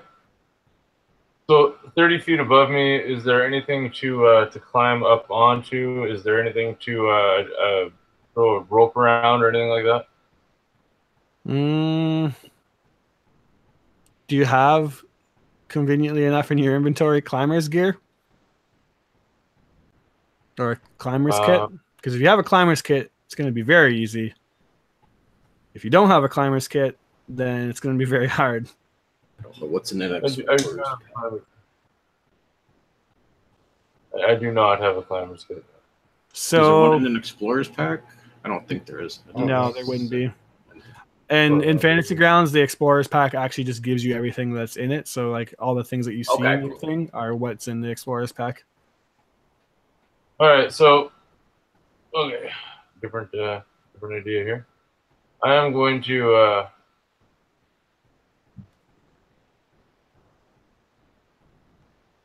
I'm going to use, if this is cool with you, obviously, I am going to use Scorching Ray to like, I'm not very, obviously I can't control it to create intricate things like a ladder or a rope, but maybe if I use it and I try to control it on an angle from like bottom right corner up quickly as the Scorching Ray goes up, it'll create a channel, like an angled channel in the ice, and maybe that channel we can like shimmy up that, trying to get up to the top. All right. See what you're thinking. I'm gonna say it will work, but definitely a more difficult DC than what I've set, because that's some pretty precision magic. So I'm honestly going to tell you that the DC is 20 for that. So that's pretty damn high. You can certainly try. Well, can I like aid him with Arcana and be like, no, you got to do it here. Cut over there. Move a little to the left. I'll give it to you. All right. And okay, you know what? Just because at the beginning of this whole game, I believe you said something about if we wanted to use inspiration, we'd have to use it in a way where we told a good story and it had to make sense to use inspiration. So I'm gonna initiate my inspirational story already. Okay. And start with, as Octavius and Warrendale are trying to communicate to get this Scorching Ray accomplished, slowly but surely Octavius can feel the power of Ilmater flow through him, and the holy emblem that he received is starting to slowly pulse within his chest plate. And here we go for the first time.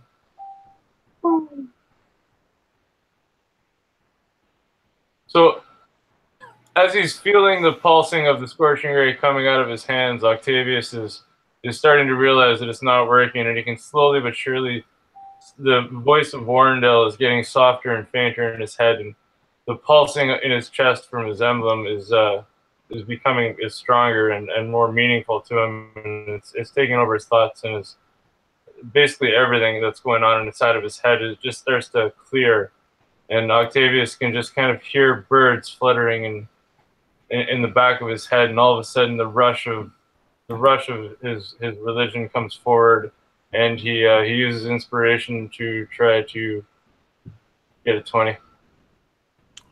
Sounds beautiful. Now, although I personally am feeling very inspired by that beautiful, warm story, as the fire bursts from your fingertips itself that are ice cold and numb and not warm, and there's no butterflies or warm feelings, and the voice of Warrendale comes flooding back, and it's just a chain of insults and swears at you that you're fucking it up, you idiot, you're blasting it away, and you look and you're just like channeling the Scorching Ray, and basically instead of making a nice like little ladder like tunnel, you're just digging a deep hole. Told you to the left. That is Octavius will earlier in the challenge. All right, so that's I'm one. just accepting. Yeah, one fail, I think. So technically, you still have a chance, Warrendale, although you're faced with the same obstacle. Warrendale, you had a moment where you thought Octavius, he was looking real cool, and he was like going to his deep spot and like channeling something, and he fires energy, and then no, it wasn't cool at all. He just blasted into the hole and dug like this useless melting hole in the side of the mountain. What do you got? Seeing that he's blasting this hole, everything's all fucked up. He's going the wrong which way and just pissing into the ground at the moment. I just want to move up beside him since he's not really listening to me and just kind of nudge him a little. Maybe use sleight of hand to move his hands where they're supposed to be going. Okay. Yeah. So give me 15. Not quite enough. Do you have inspiration that you want to burn? No, I don't. I don't have any inspiration. All right. Then that is a failure. And even though you bump him, it's not enough to do so. And finally, the ship is upon you. And you see that the chains are completely gone, pulled out, and pulling in through this massive cleft is Krigvin, the Warwind, the ship of Jarl Strovad. And you see the sails come down as the giants pull out these massive oars and start to slowly paddle their way in. You see 5 giants, 10 giants, 15, 20 giants strong on this ship.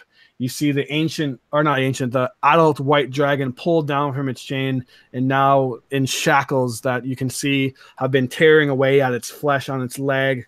Raw spots, bloodied, is pulled back down, and there's a couple of giants whipping it and yelling at it to settle down. It slowly pulls in, and you see one figure kind of standing at the front, looking onward, looking very agitated, angry, and very similar to Harshnag, only less hair and a longer, whiter beard. And he's wearing massive, like, bone armor that's like covered in ice, and whatever creature he slayed to make this armor must have been enormous because he stands 25 feet tall, and he just is standing there yelling out at the giants to get this done, that done, and makes his way in. You sitting about 50 feet up top of this building looking down, so another almost like 80 feet down. Do not get on top of the ledge and do not drop the ice on the ship as it floats in. But luckily, you're in a spot where they don't see you. It pulls in to the inner sides of Svardborg. We jump over to Livy and the gang. Sunlit, you're up first, and you're on the Raptors. You pull up the talisman, wrap it around your back, kind of like shimmy it to like basically wear it as a backpack. And you look over and you hear the giant yelling out in anger, and a big flashing light. Now, annoyingly enough for you, you are very far away in this kind of giant complex. So you are roughly, give me a quick count here, of over 200 feet away. Yeah, well, fortunately for her, if she wanted to try to fucking engage another goddamn giant, I could get there, so it's just not an issue. Unless you nerf my speed with, because I'm carrying that thing. Can move 200 feet in one turn? Yeah, maybe. Sounds like an impressive ass feat. I know monks can do some janky ass movement, but that sounds like a lot. Yeah, well, okay, so I can. Yeah, I guess not quite that far. I can.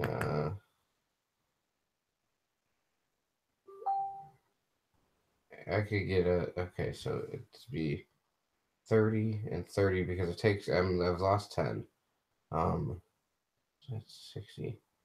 And it doubles. Yeah, so I could move 120 feet. But I can't. If I was at normal speed, I'd be able to move.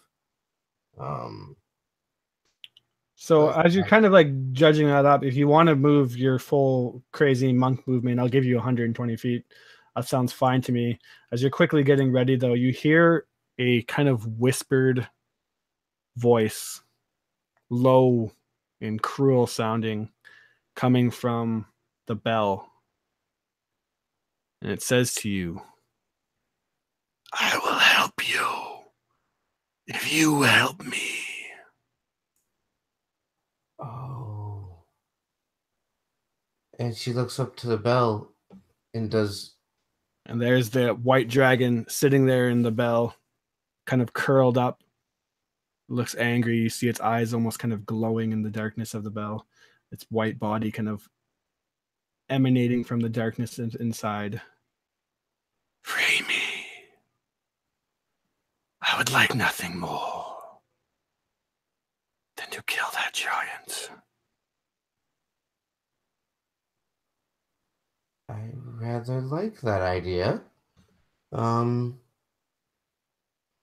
far is that bell away from where I am? From where you are, I'm gonna say about 40 feet. All right. So what if I was to drop down to the hand and then do some crazy parkour monk shit? So you want to actually get back up into the rafters in order to, because the bell tower actually kind of climbs up past the where the statue is, and it's up in the rafters, and you see that there's like a kind of chain link fashioned to the inside of the bell. Now, what it says to you is, I can easily break free from these chains, but they hold something very dear to me.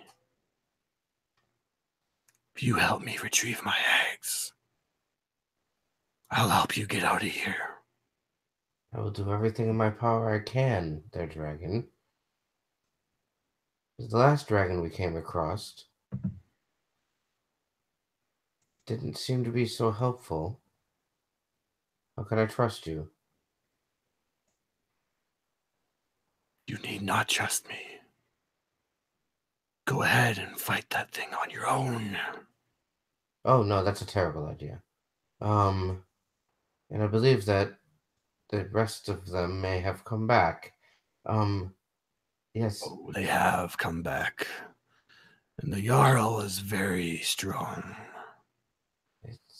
But they also have my brother, Cryovane. Free me, and I will free him. Together, me and my brother and yous, we can get off this island. It's a very awesome idea. It's a deal. She climbs up. She went back up into the rafters as it was already, so she's not staying on the ground. Mm-hmm. So she climbs up to where the dragon is, and near that bell, and So this dragon can escape from this anytime it wanted to? It's saying it can. Okay. What do you need from me right now, dragon? I need your promise that you'll help me when the time comes. I promise to you as long as you help me. And I know that creatures as noble as yourselves like to keep your word, as do we. Indeed. Yep. And she certainly climbs up, maybe even on top of that bell, and says, "Lead the way, dragon." All right. Next up is Narthex, the two-headed frost giant. And it, as it sees you, the one head says, "Let's crush it." The other, "No, let's eat it." And it goes and swings its massive maul towards Belladora. But unfortunately, she's crammed back into the corners of this alcove. Lights in their eyes. With brightness in their eyes. So it's a disadvantage, is the moral of the story. Excellent.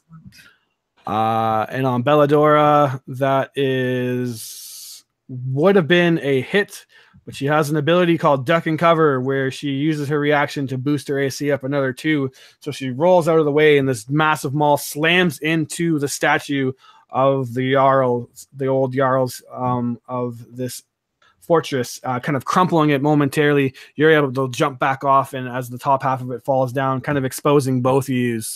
And then they say to themselves, "We can eat one and smash the other." To which, Livy, you're now up. Oh, lovely.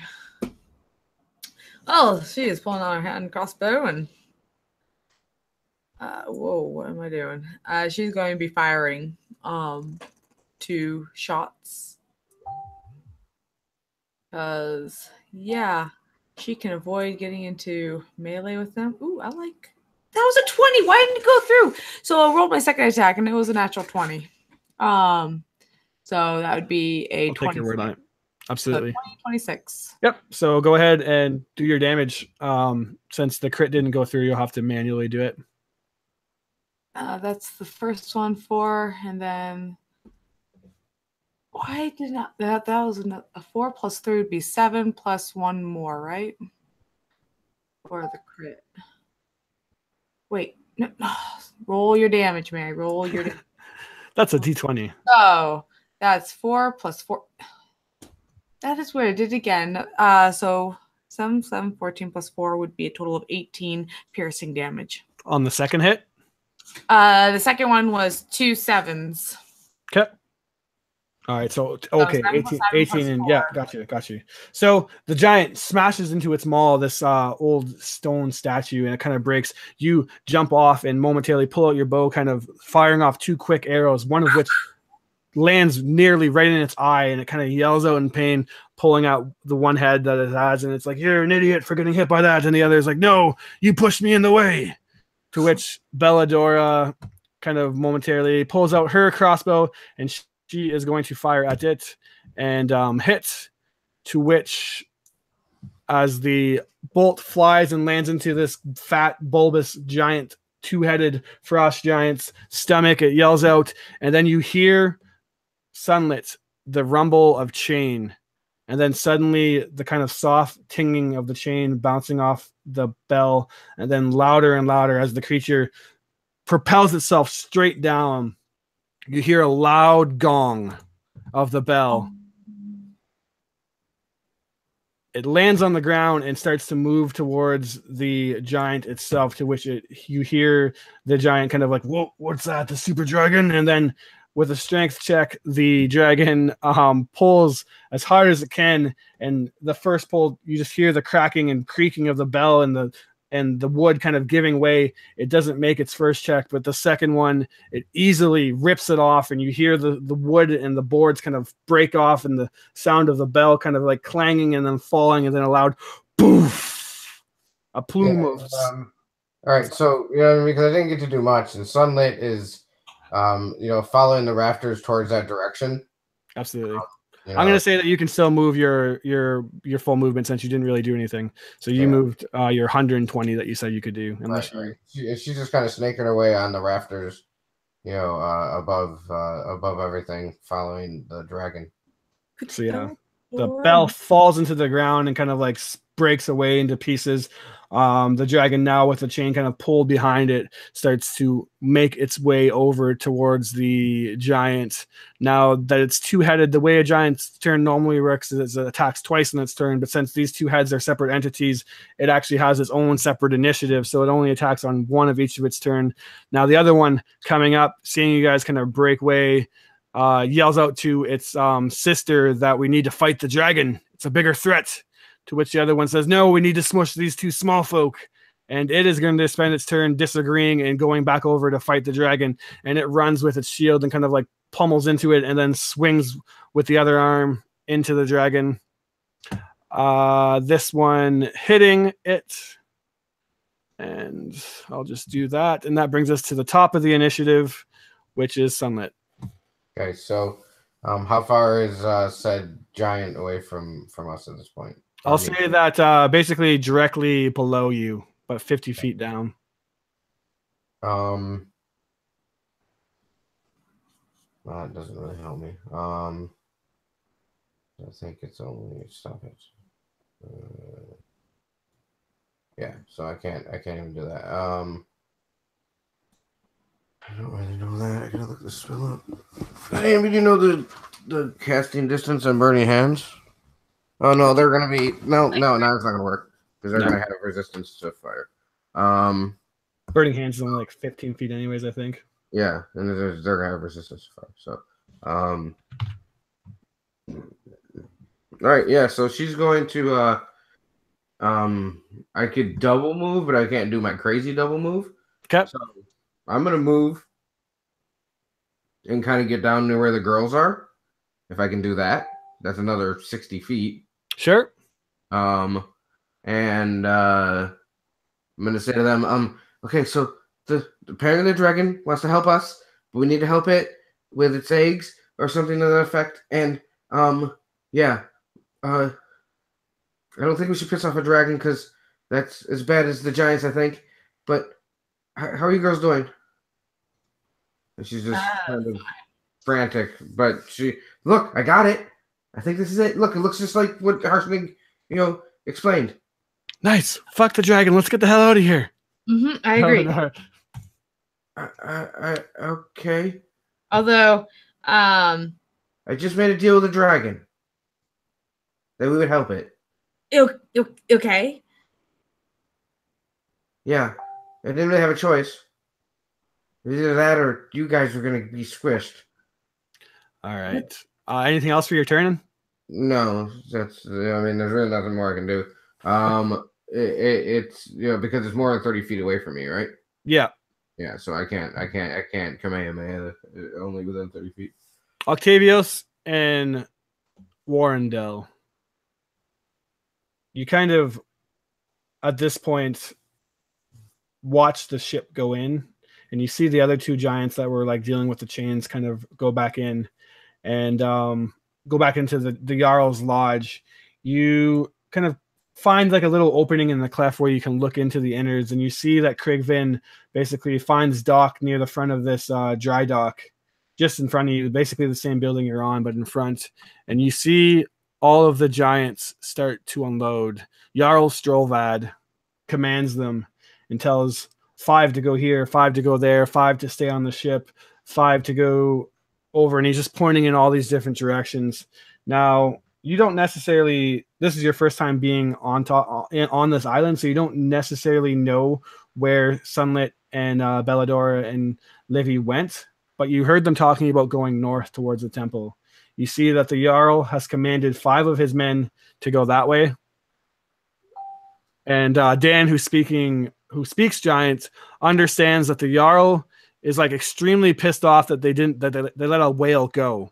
They're saying that you idiots, we had that whale and you fucked it up. Now you're all going to be cleaning up this entire fortress. I want you 5 to go to the temple, you 5 to go clean my lodge, you 5 to go to the feast hall, and you 5 to stay on the ship and watch the dragon and clean. Now, like I said, you don't go ahead.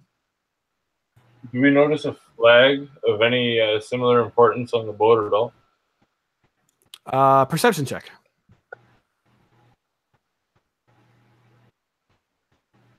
I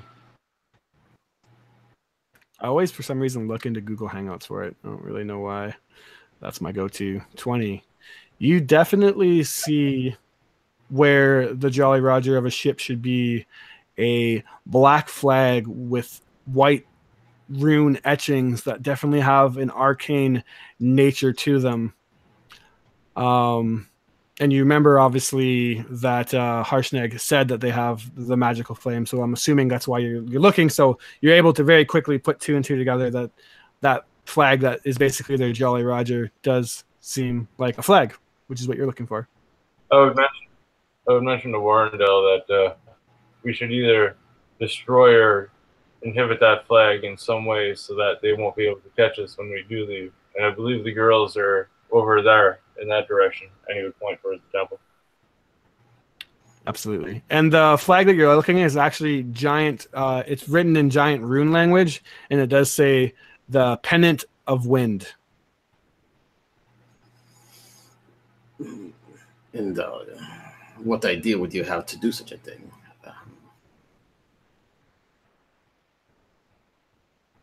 I'm not sure myself. I don't know, maybe a lightning bolt? Well, you can do such things, but if it's magical, it won't do much to it. It's quite protected from the arcana.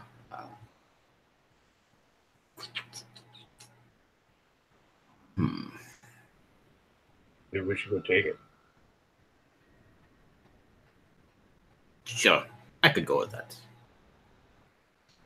All right, Operation Steal the Krigvin's Jolly Roger commences. What exactly do you guys want to do? How far away from us is it? Or I don't know how to get that map back up to Let me reshare it to you. So, Oh, jeez. should see it. Yeah. So, in the grand scheme of things, using the P, you guys are roughly on top of this building now, and then the Krigvin itself has basically docked right here in that circle. All right. Makes And sense? where this flag is, I imagine it's a huge flag, right? Yeah, it's pretty big, giant size. Is this something that we could actually like pick up? I mean, I'm not. If it's like an entire mast type thing, it'd be way too heavy, obviously. But Yeah, it's not quite as big as like a sail or a mast, but definitely not something that you're picking up and putting in your pocket. Now, if it is magical, then you would know that it would eventually attune to you, but you don't really have an hour to sit on top of the ship and let that happen. But you, much like the same predicament that Sunland is in, you could definitely carry it on you. It's just not something that you're sticking in your person and like hiding. Okay. It's a flag, so you could carry it. It'd be like carrying a carpet. So Warren will start walking across the top of this roof in that direction. Just be careful to not fall off, obviously. Assuming Octavius is walking beside him, get to the very edge up here. Careful to, try to not be seen or taking whatever we can for cover.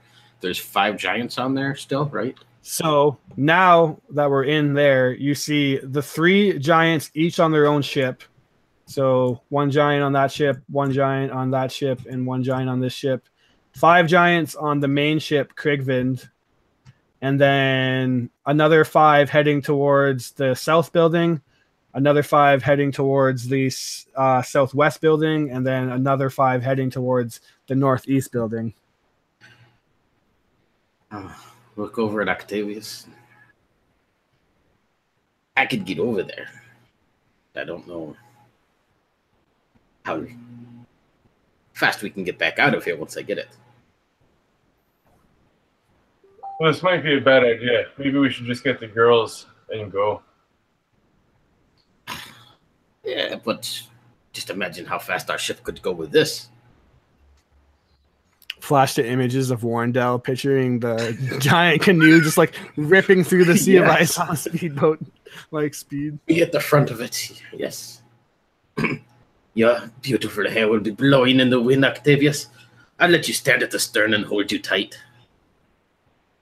You can put your wings out. Well, it would definitely give us a more advantage to get away if we had the flag or blade. Octavius loves this idea. So I'm going to get to the edge of the roof. Look over there. All right. If they notice me, you just run and get the girls and get out of here. Don't worry about me. Oh, yeah. What you doing? All right. I'm going to cast Misty Step as a bonus action to hop over there. Okay. Is it on a mast or is there like a crow's nest or something I could, like it's a crow's nest, but the problem being the map kind of doesn't convey it, but each square, which if you really zoom in is really tiny, is like 20 feet. Okay. So I will give you, if you want a Misty Step, with no stealth checks, it'll be 3 Misty Steps. Or you can do a stealth check, and then if it goes well, Misty Step twice really quickly and get there. But definitely not going to be something, because Misty Step's only 30 feet, correct me if I'm wrong. So you got quite a distance to actually traverse.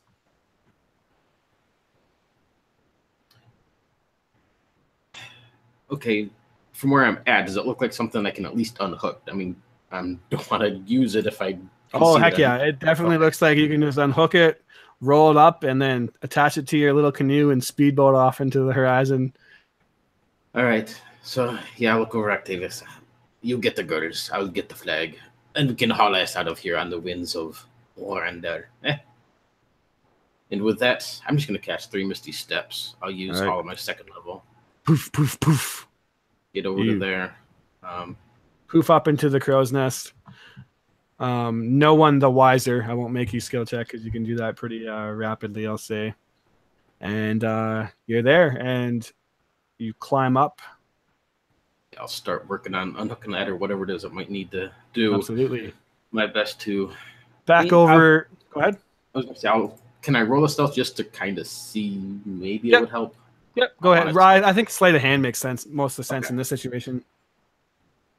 To go either really good or really bad. Yeah. So you start to unlatch it, and no one seems the wiser yet. It's definitely not a one-turn kind of unlatch and roll it up and you're on your merry way, but you're making good speed, to which we flash back over to the temple where the giant has just kind of charged in, and the one sister is yelling at the other that we don't need to fight the giant, the dragon. The dragon is useless. We'll just crush its eggs later. But now that they're there and they're kind of like fighting over who should go where, the other head will take its turn to swing at the adult dragon, Eisendrag, and hit, to which that puts up Livy. Belladora is saying, that is really great, Sunlit, that you made a deal with a dragon, and I'm sure that it is an absolutely outstanding dragon. And I know that you like to be one to your word, but fuck the dragon. Let's get the fuck out of here.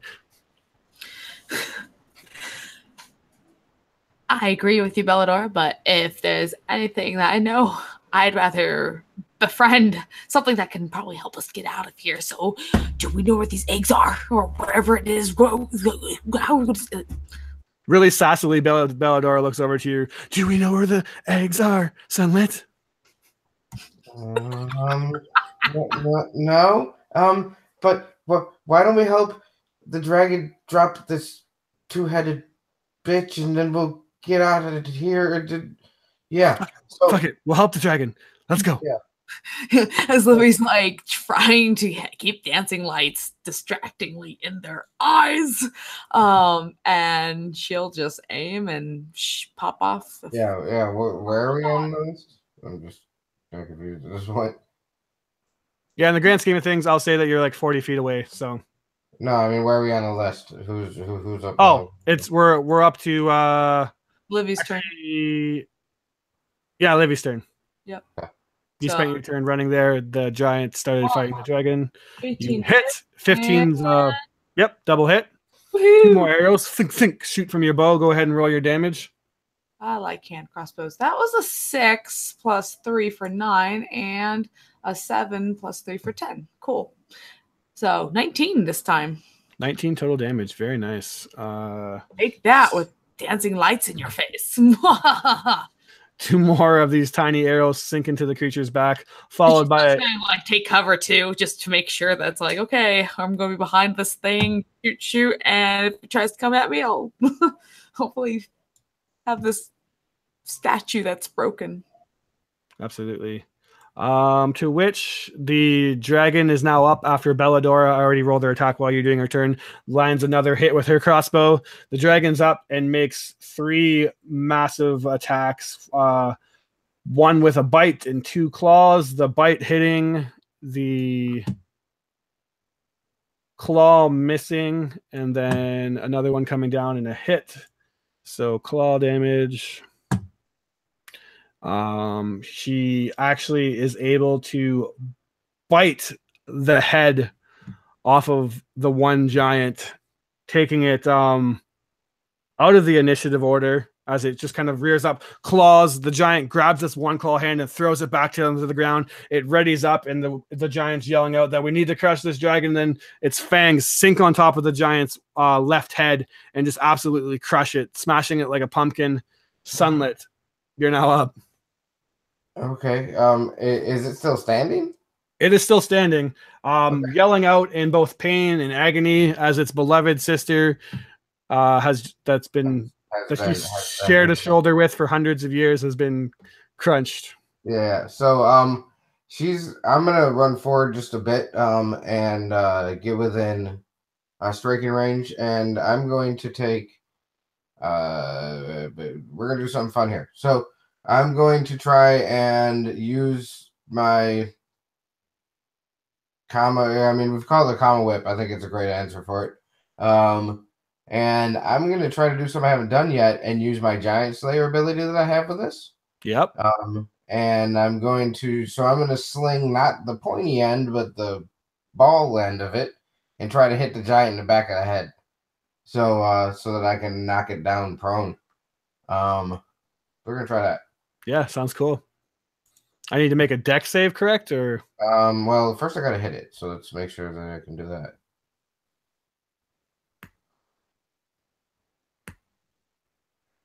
Yeah, I definitely hit it. very nice. And then yeah, let me look at that again. So when I hit it with it, giant takes an extra D6, so I get an extra one of those. And it must succeed on a DC 15 strength saving throw or fall prone. All right, strength saving throw. It actually, even though it has a +6, only rolled an 11. Whoosh! You knock it to the ground prone as your whip like comma sinks into it and pulls it down. There's the first one, and I'm just gonna roll the second one because it's easiest to do that. All right, and as it fell to the ground, I am going to use a key point, which I've used 3 at this point. Let me get those marked in here because I forgot to do that before. And I'm going to use my flurry of blows and Kamehameha twice at its head. Shooting off these blasts of radiant light. 15. Yep, that's a hit. You're at advantage, or no, since it's prone, technically range. Yeah, range attack. Yeah. But I really get it. That's fine. Yep. Yeah. All right, 8 more damage. It is badly injured now, and you're still going. So go ahead and let me throw this last one at it. Yeah, so she did some things. Yeah, that's nice. And I look up to the giant, to the dragon, and says, I kept to my end of the deal. It looks down. Yes. Now I'll get my revenge. Let's drop this big girl. Livy, you would be up next. The giant picks himself up, badly injured and outnumbered and fighting a dragon. It starts to try to yell out for help, and it's going to try to disengage and run for the door. It can't make it the full distance, though, even with its dash action, and it basically gets pretty much by you and is heading towards the door, though, so it will definitely make it there next turn unless you act quickly. Go ahead, Livy. If it's dashing by me, she is summoning her rapier and stabby stab. There's 1 and 2. That's not gonna hit. That's 1 hit. So.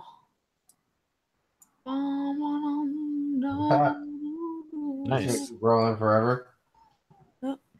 Wait, that's another D20 I think you rolled. Oh, sorry. I was like, that's a pretty good roll on my damage. Yeah.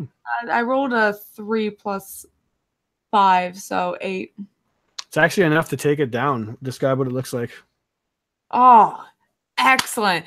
As she sees the giants running with their big booming voice of just, this can't be good. She just brings her hand up, just channeling the energies that will summon her rapier, and poof, there it is. And just as he steps in this running motion by her, she just soared right through Keely's heel, just toppling this giant over as he just is in such agony as it is. And so, yep. Falls to the ground and with a big thud starts to bleed out.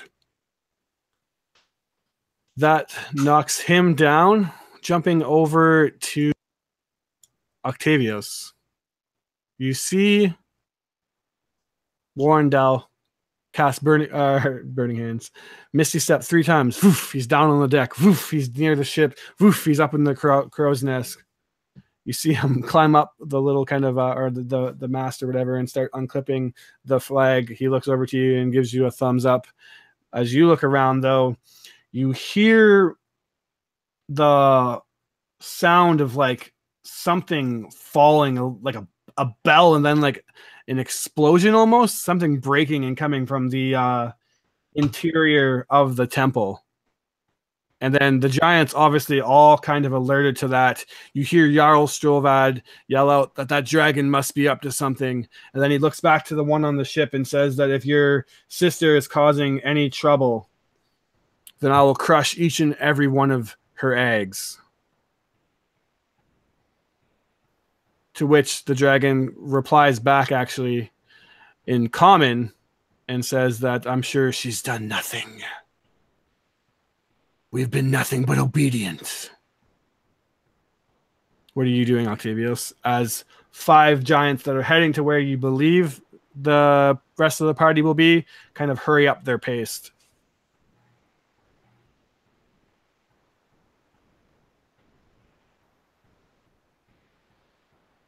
You muted, Dan. Sir.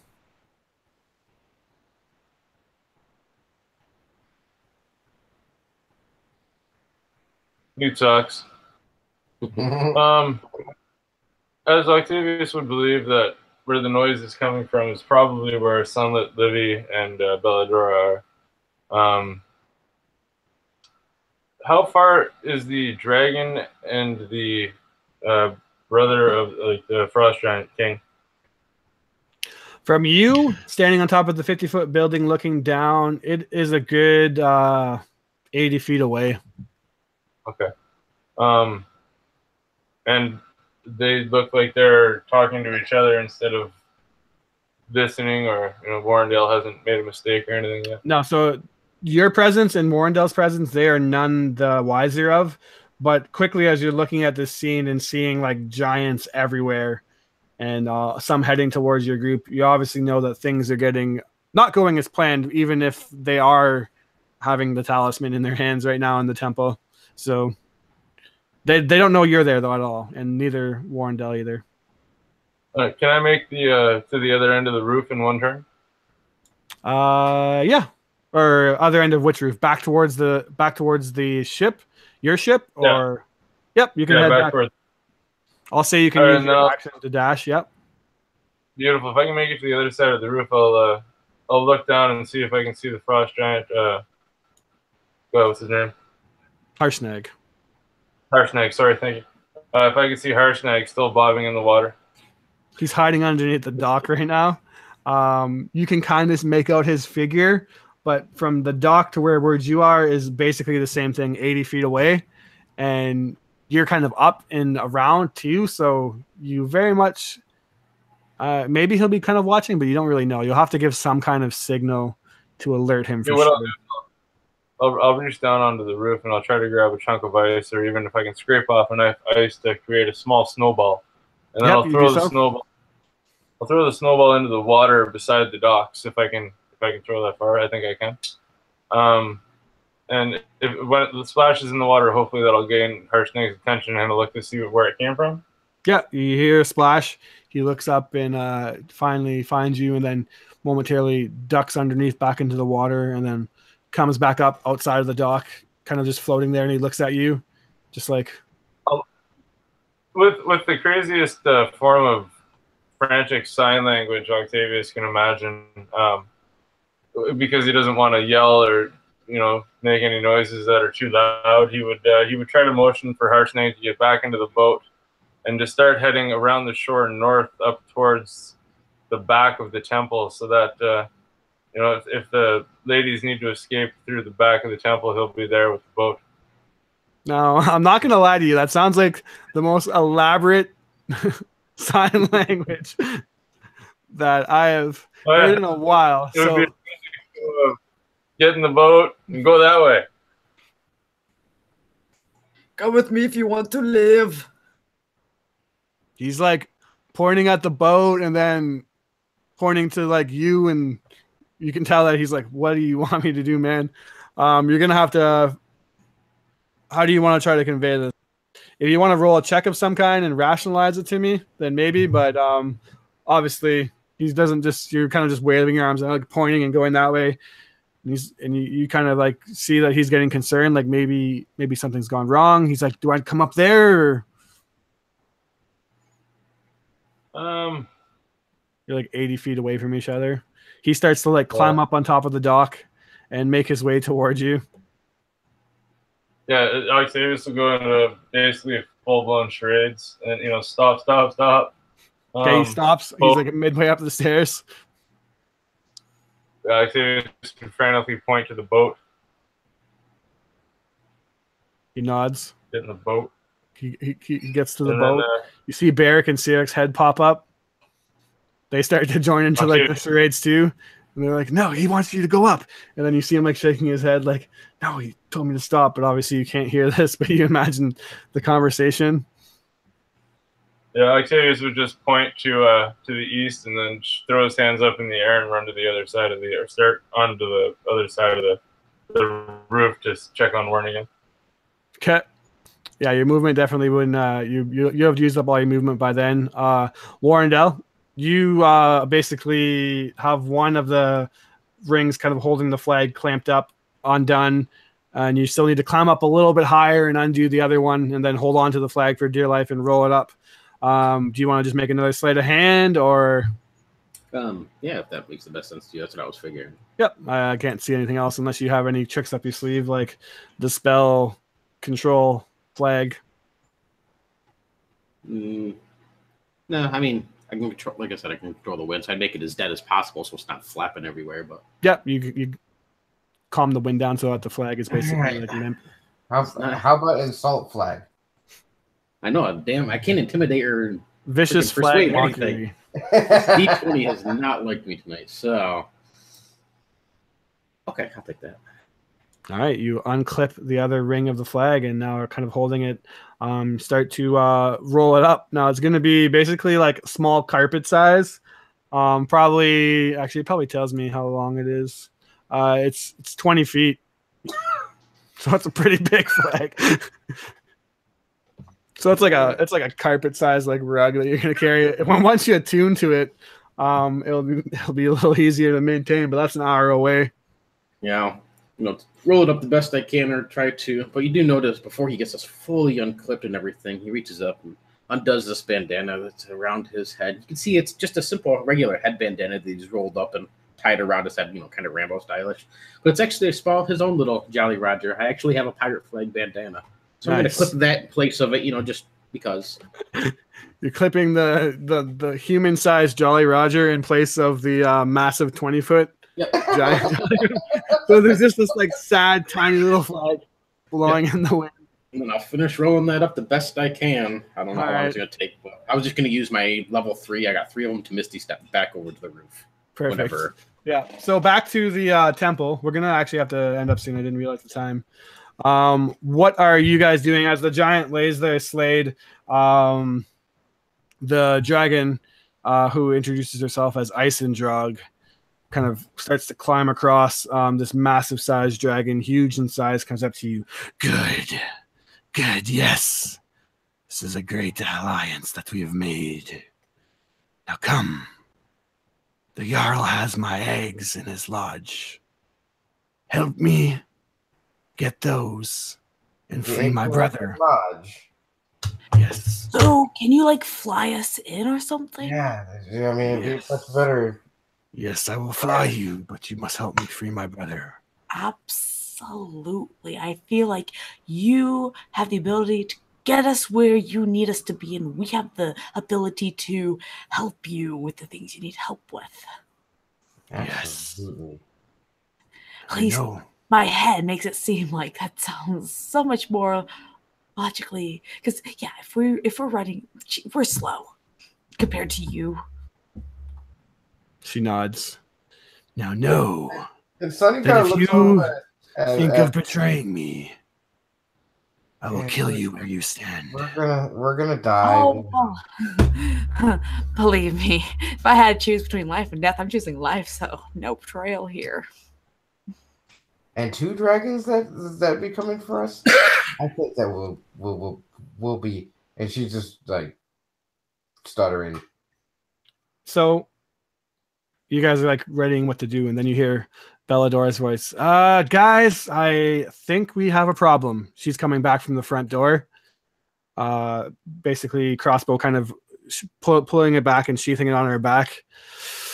That horn we heard, definitely the Frost Giant's big-ass ship and 5 giants are heading our way as we speak. Libby just looks at the dragon and goes, all right, I'm climbing on. Mm-hmm. She does exactly the same and climbs right on the back of the dragon. Great. Now we're riding on a goddamn fucking dragon's back. And what are we gonna do about the big dead giant right here? The big 2-headed giant. Well, 1.5 heads. We're just gonna leave that there and caution to the wind. She kind of. Yeah. Hey, dragon, can you pick that up real quick and kind of put it over to the side and maybe that room, or at least can we throw it? Are you telling me what to do? No, I'm asking you to help that we may be a bit more stealthy. It'll buy us time. If they see that one of theirs is dead, then guard is up. We want them to have at least an illusion. And so we recommend. I want them to have illusions of what I'm going to do to all of them. Give me a persuasion to obviously. Sure. This is Rocky. Right. So we just kind of did that together. So we could maybe one of us get advantage. Yeah, right? I have +1 to it, just so you know. Like Libby, she's. Yeah, I have a 0 at it. So Libby gets the advantage. Yeah, sure. All right, let's see if I can do this correctly. Persuasion. All right. Nice. Okay. Says very well. I'll buy us some time. And she kind of goes over and chomps onto the giant's leg and drags it, to which Belladora kind of follows you guys in, and she's like, oh, this is not going to be good. I feel like Livy's going to be also like kind of walking with her. It's like, so what is your favorite thing to eat? Just like trying to be conversational. With a dragon? What are you doing, Livy? Humans of your size, actually. Oh, quite delicious. Okay. But we have a deal, so we're gonna keep it well, and you're gonna get your brother, and everything will be great. So, now, do you maybe want to hide in the bell again to have the element of surprise? Again, just a suggestion. Do we really want to stick around? Like we can maybe. You look at the dragon itself, and even that round of like couple rounds of combat it has a pretty severe wound that it took.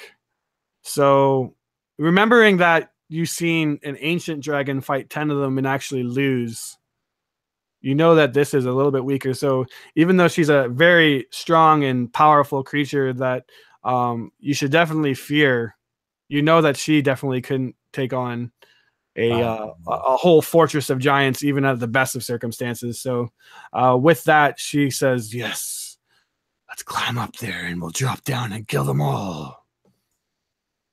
I see, we're on the same page. Yes, I think this is a great plan. Your brother, is he well? He's chained on the Jarl's main ship. Oh, great. It's another rescue mission. Yes. Get my brother, and we'll get the eggs. And then we'll get out of here. How many of the eggs are there? Is it something you can carry all of them at once once we leave? Yes. Wonderful. This is all a great plan. This is very easy. Now that you've teamed up with me. How could any of this go wrong? I don't think it can. Exactly. So the plan is she's going to fly up into the bell and ready an ambush on the 5 giants that are coming. Yeah, I guess we're going to be doing that. What do you think about that, Belladora? Livy's kind of like... Belladora's like pacing back and forth, and she's like, this is a fucking terrible idea. Oh my God, we're going to die. And then Livy's going to quickly go retrieve from as the dragon dragged over, then grab these crossbow bolts. And then as she's kind of like walking back and forth, she sees the frozen chunk of ice in the northeast corridor, and she's like, holy shit, guys. There's a whole fuckload of treasure over here. This is great. Yes. Quick, come grab some with me. Oh, Bella, I'd rather not get weighed down right now with Look at this, and she holds up like a really ornate like short sword. This thing looks fucking amazing. Pockets that coins. Oh. Yes. I'll that go is- look over there for any crossbow bolts or any awesome hand crossbows to work with. All right. We'll resolve that in a couple A of chance seconds. for anything magical, just in that sense. Bellador is in her glory as she's like digging away at ice and just like, oh yeah, this is actually a great plan. You guys hide up there and drop down on those giants, and absolutely, this is great. Wow, wonderful. Over to Octavius and Warrendale before we close out on the night. You finally have the flag completely unhooked and rolled up, and now it's like bazooka sized on your shoulder, a little bit bigger. What are you doing? You see Octavius on the other side, probably doing like all these weird kind of hand movement, intricate sign language. Heave that thing up on my shoulder, tip my hat, and Misty Step, hop back over there. So I just use all 3 of my 3rd level to do the same thing. Thoof, thoof, thoof. As soon as I hit that roof, I'm just in a dead ass run towards Octavius.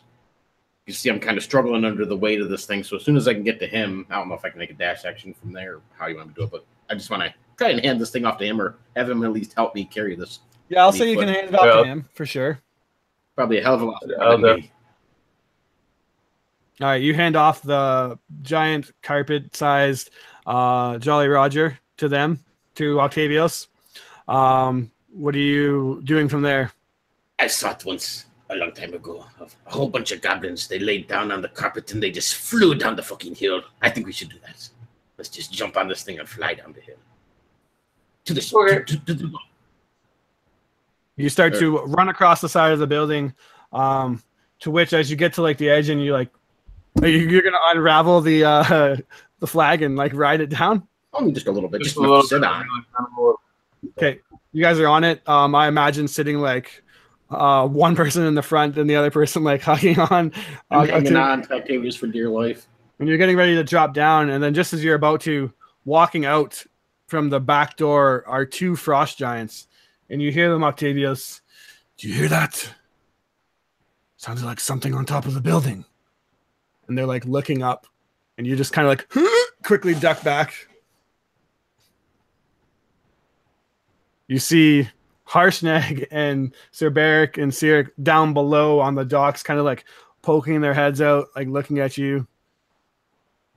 Harshnag just in like complete disbelief at what you guys are doing. You're like ready to ride the toboggan flag down. Just give him the thumbs He's up. just like holding his hands up.